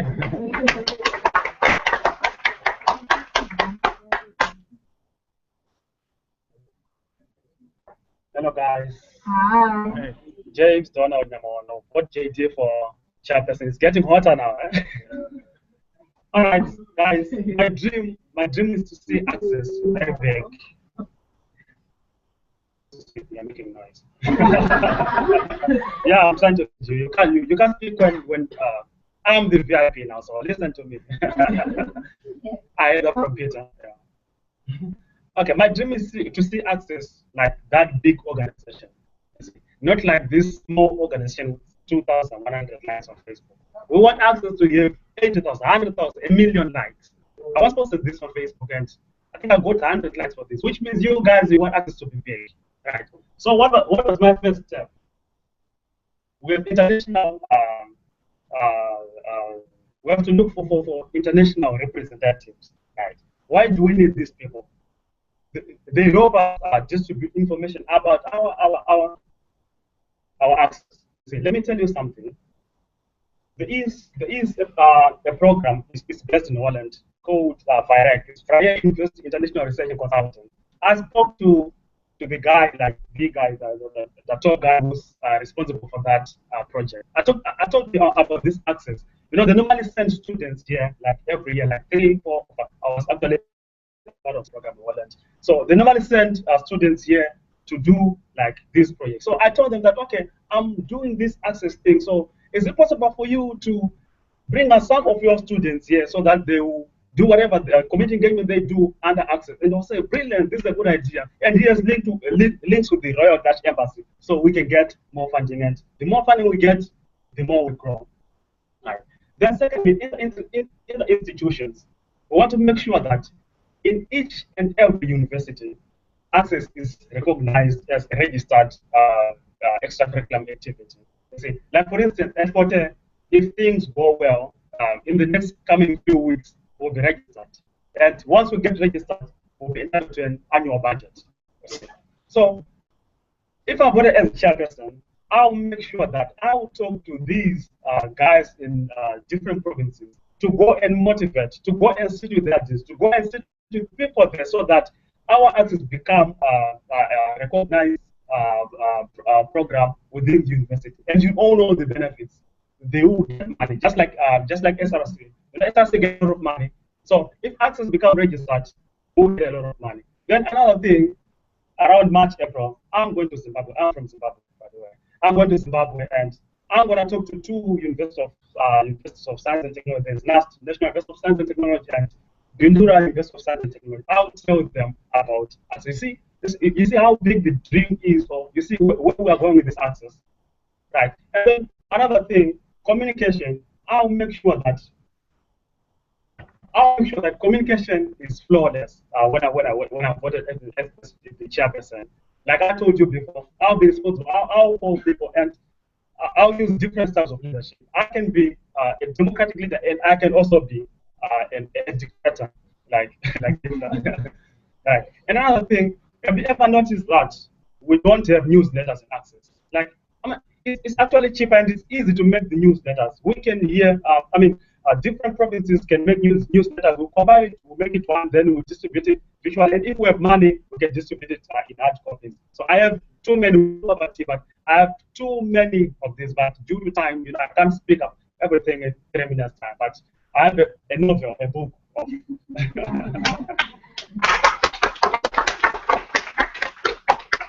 For the sake of fairness, I'll try and take 5 questions also for JD. We've got, remember your number, please. 1, 2, 3, 4, 5. I'll take 6. It's close enough 5 within scientific accuracy. Go ahead in that order, please. I have only one question. Can you make it two? The first one is just clarity on what you said. You said the last part of the mini HP. Okay. Now I've just had a lot of challenges, especially financial problems like the outgoing NEC has been facing. Now the chairpersonship is a very, very crucial position. How do you plan? How do you plan to take all the challenges that they have been facing in their time of leadership and to improve them? How to plan to improve those challenges so that situations whereby there are no funds to support other programs like the leadership that are being hosted in that province, so that that can be prevented. All right. The last question for you. Okay. One of the things about being a leader, you can be democratic, you can be that dictator or autocratic leadership. You see. So the thing, we've been hearing about all these financial problems and we can't get sponsorship and all, but you guys, you know that when you are elected to represent your province, one of your aims is to look for funding. And it's actually, we need funding. And the purpose for this NEC is for you to go and look funding to help run these projects.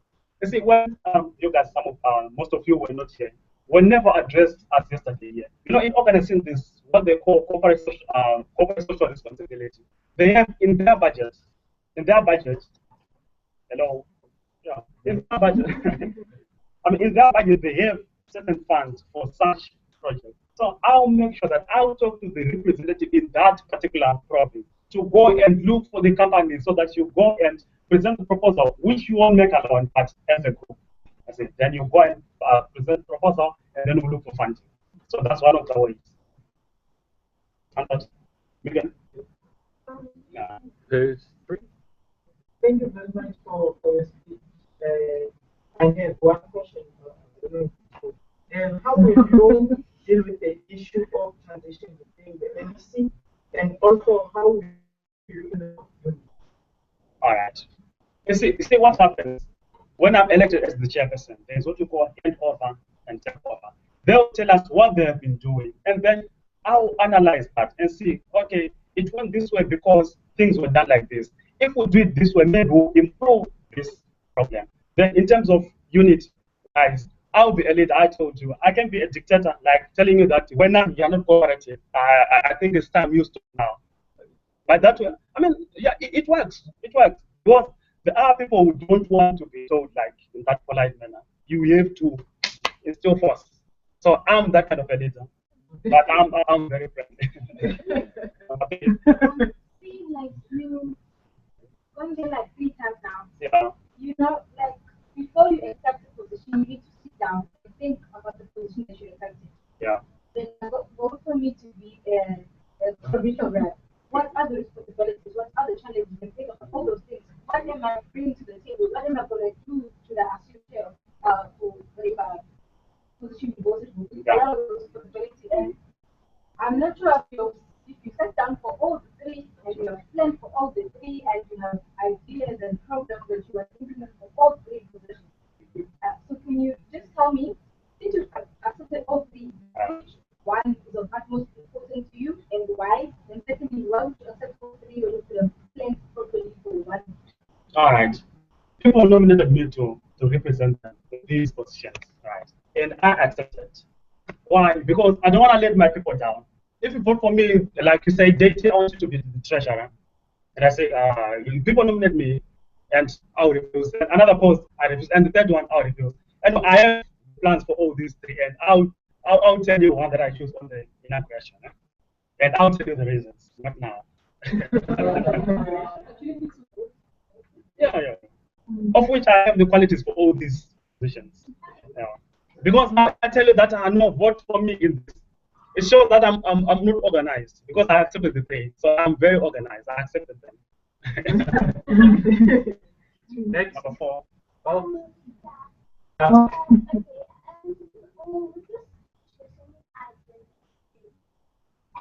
Look at the bar. There's nothing. Sorry. Sometimes as a leader, this is about writers who can't be over-efficient. Another thing is you mentioned about the picture. But I feel that as a leader, if you are a there is no people should know how they should do the job because you make it. So my question is, how do you incorporate it? You have so many ideas coming out. So then how do you integrate it? All right. You see, all these ideas, they might sound big to you, but they're not that big. I have actually bigger ones than these ones. You see. So,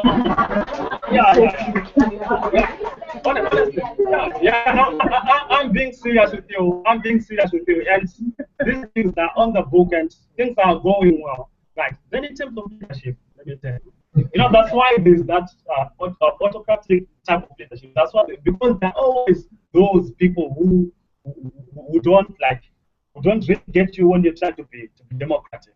So it's needed at times. You need to do that. Just imagine you are in a class, the students are making noise, you are here.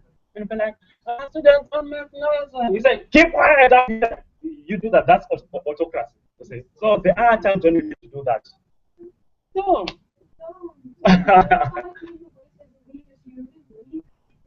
I mean, it's not done like always, but there are times when you need to do that. Next one. Guys, a few more questions before we finish, and then we can talk. My question is that, seeing as that you were nominated for 3 positions, said all 3 positions, what is the principal position that you would like to see? And should not be elected to that position and get the residual position. That means now your performance and effectiveness in the NEC decreases. You bring the same energy as you would have brought in the principal position that you want. Just to recap, because it wasn't registering, he's been nominated for several positions. Which is his preferred, and how will he respond if he gets into one of the positions he does not prefer? Yeah. So the thing is, how you have to choose when you guys. So it's not like I'm gonna be doing all these 3 positions. I'm gonna choose one, but I can't tell you now. What you have to do is just go and vote, and then I'll tell you on inauguration why I've chosen a certain post. Does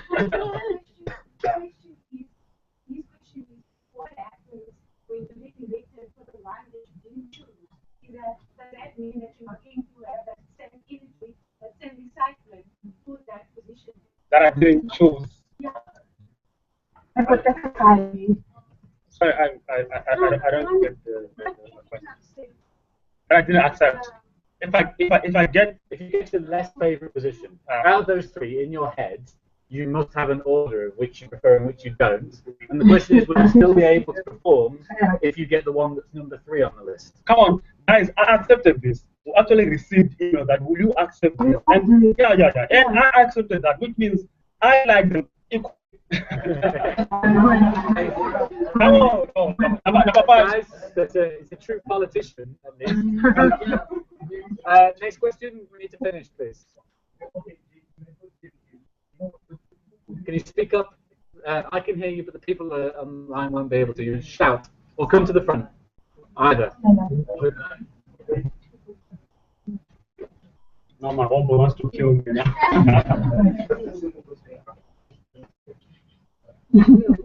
Okay, for someone to be a leader, you should have unique or special characteristics, right?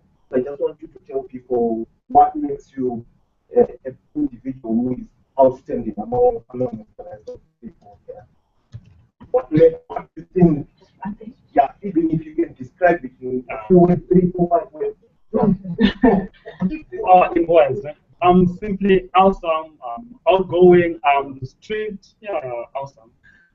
Strict, I have these good communication skills, and I know how to motivate people. I can work with different kinds of people. I have been a leader, and I'm still a leader now in my institution. So I have these leadership qualities. Thank you very much, David. Thank you very much, everybody, for participating. It's been a really wonderful and lively session. That goes to both people in the room and people watching online, and all our guests who have joined us. I'd like to thank all the candidates for their speeches.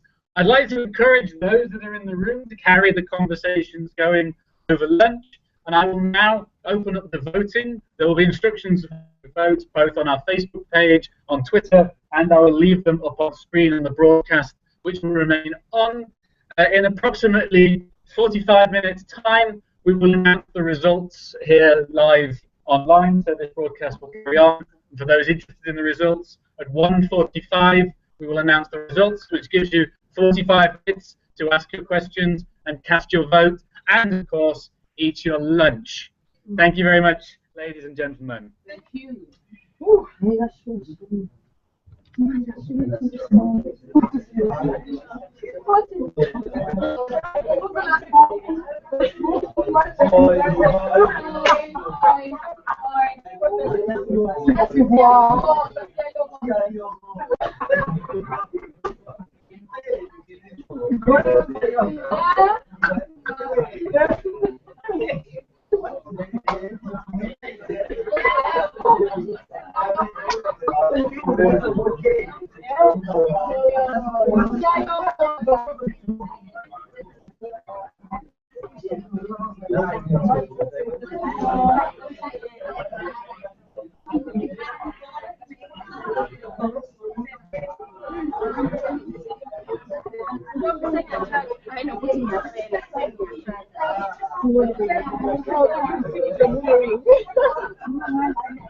Governor oil is still up. I received this morning. I know. No idea. We'll figure it out. I can't think about it right now.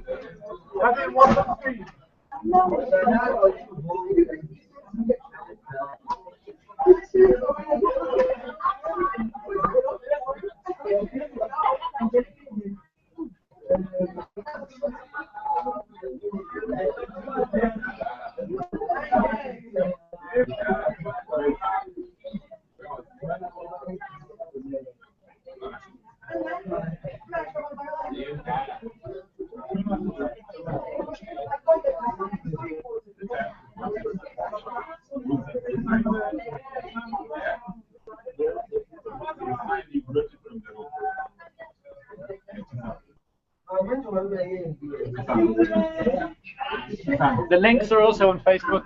Yes.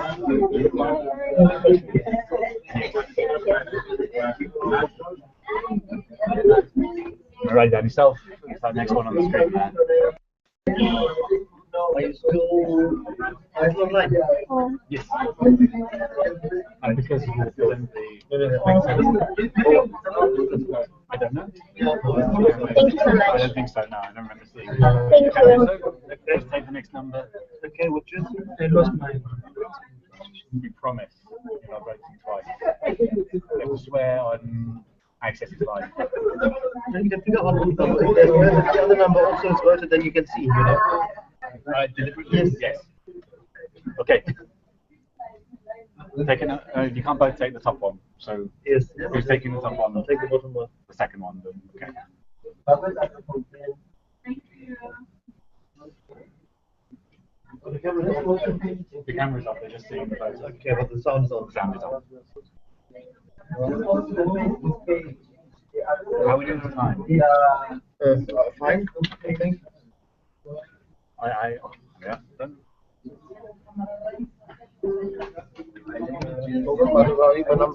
Oh, I just deleted it. Oh, then give me a new one. Hang on. No, undeleted. There you go. This one.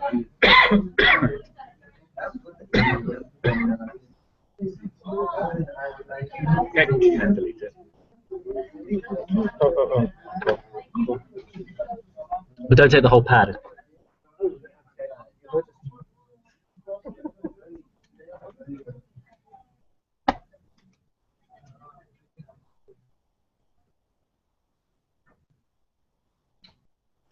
If you don't want to type the whole number down, it is on Facebook and it's about to go on Twitter, the URL I mean.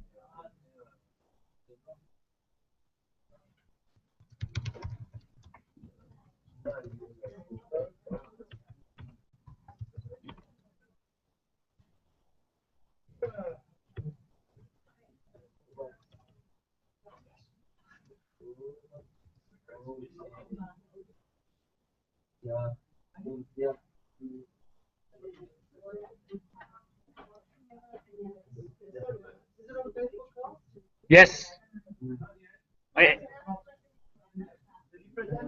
Yes, yeah, I did it about 15 minutes ago.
Ladies and gentlemen, welcome back.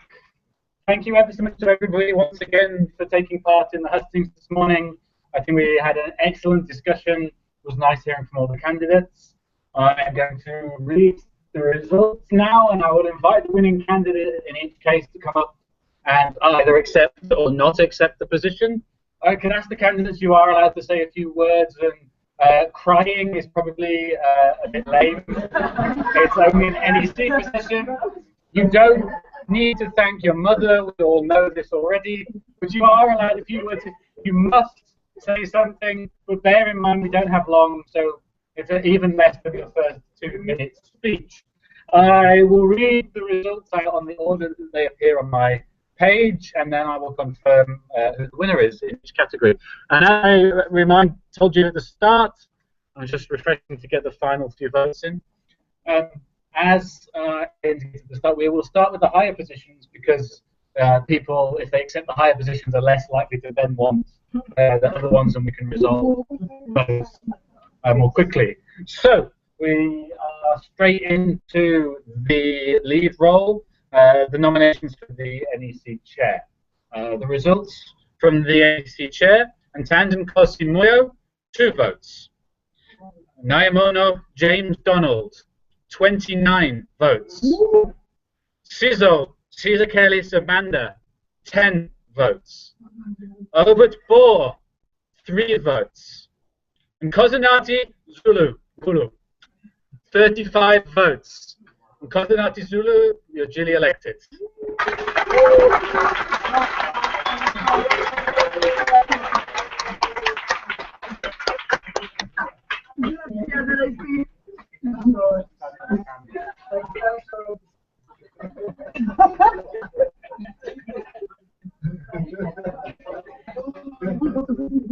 First of all, I would like to thank ACCESS for giving me this platform and for giving us a platform to make sure that we do love science, we do make sure that we advance through science. And I have nothing more to say but to say thanks to everyone. And the things that I said during my manifesto will be prioritized, they will be put into place, they will be put into action. And I will make sure that we advance ACCESS HPW as a whole. And then I would also like to thank Neville, who was the acting director of ACCESS. And I hope we're going to have a good relationship as a team, as an NEC. And then I will make sure that each and every idea that you have as a member of ACCESS will be taken into priority, and that I can promise. And to the guys who are contesting the chairpersonship, to me, you are still chairpersons, and I recognize you as chairpersons. I will take any recommendations from you, and you are still friends. Thank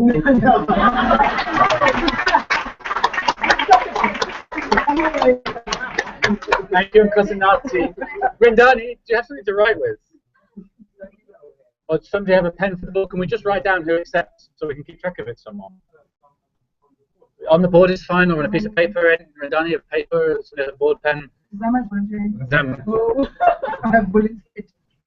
So Kozinati is the chair.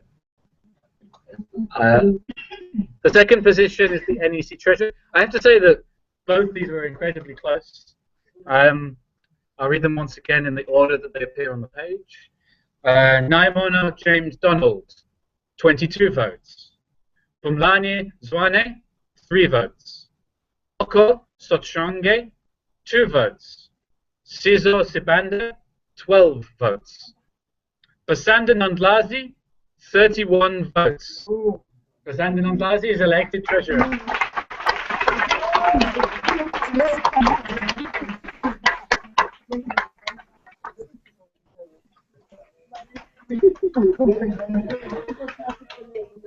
I was actually saying to some of the guys outside that I didn't realize how old I am. I'm older than most of you, and I think it's quite beneficial that you should have a guy as old as me among I judge from the previous treasury that it could be a tricky position, but I was working close with the team, so I hope that carries the But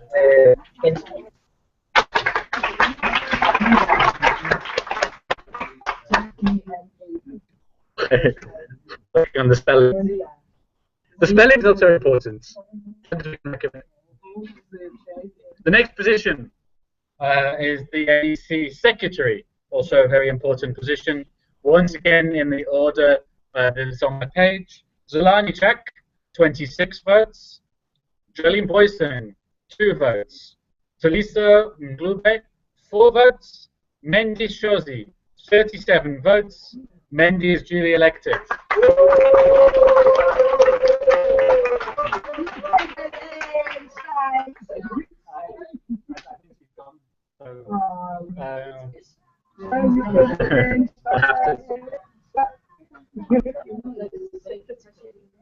Next position is Northern Cape representative. Jolene Boyson, 19 votes. Zulani Jack, 45 votes.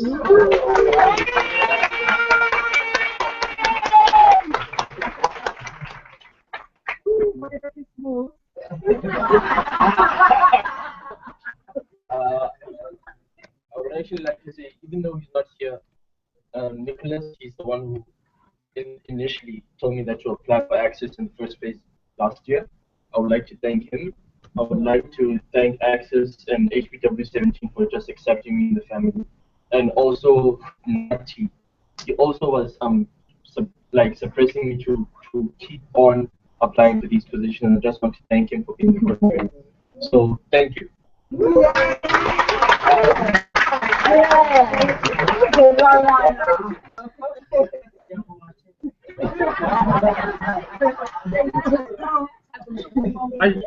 I should have made the point earlier, so I'll make it now, that these are provisional on the basis that there was no cheating in the voting, which I've yet to check. I assume there wasn't, but just to make that point, I will still check. Okay, the Western Cape representative, Mr. Godfrey Diko, 60 votes.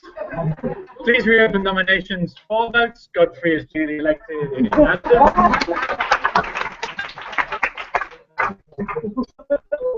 Limpopo, Rep.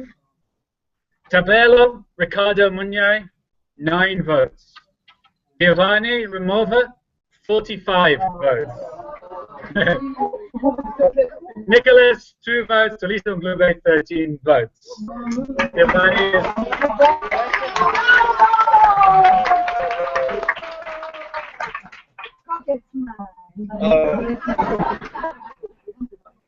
I'd like to thank all of you who decided to vote for me, and I promise to work towards whatever I was saying. And to everything that I was saying, and I'm sure it will work for good. Thank you, guys.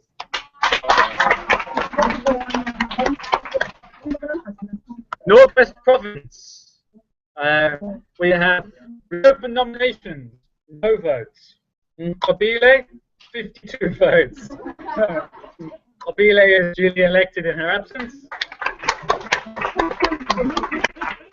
Now, I have to say we get to the 2 most hotly contended and closely contended positions, which is KZN and the Eastern Cape. Who would have believed that there would have been many more competitive nominations for these 2 than for chair, treasurer, or in fact secretary put together? So in both what were very close votes. I'll start with the KZN province. Bujle Mslongo, 15 votes. Pumlani Zwane, 14 votes. Sipelile Nsambanda, 13 votes. Ntombi Nzabande, 22 votes. Nadepeshle Nkinjwa, 2 votes. Tombi is duly elected.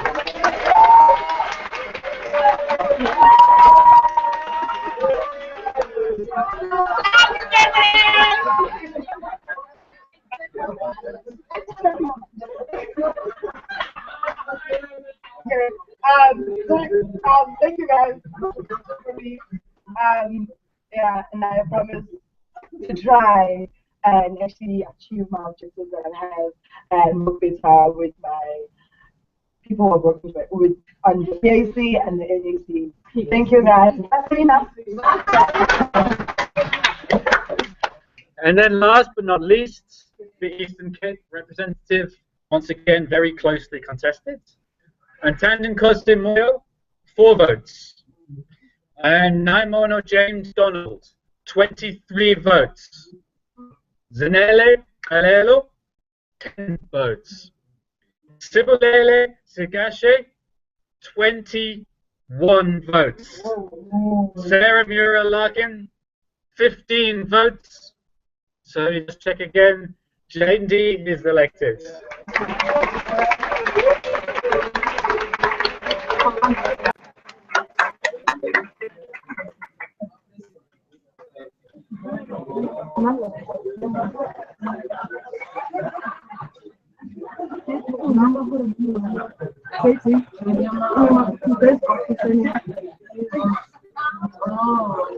Hello, guys. Like Mr. Chairman has said, I'm also the chairman. We hear it from me. But guys, anyway, you're so awesome and thanks for the thoughts. I think my family from Eastern Cape, you're so special, guys. And my HPW family and all the other guys, you're so awesome. Thank you so much.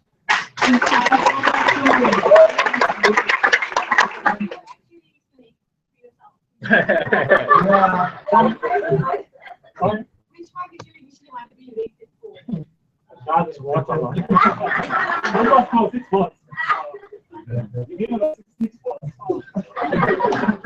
Ladies and gentlemen, that concludes the election broadcast. I'm going to say goodbye. Thank you to everyone. Thank you for goodbye. Before we go, if I can find my cursor, if you want to just wave goodbye. Say goodbye.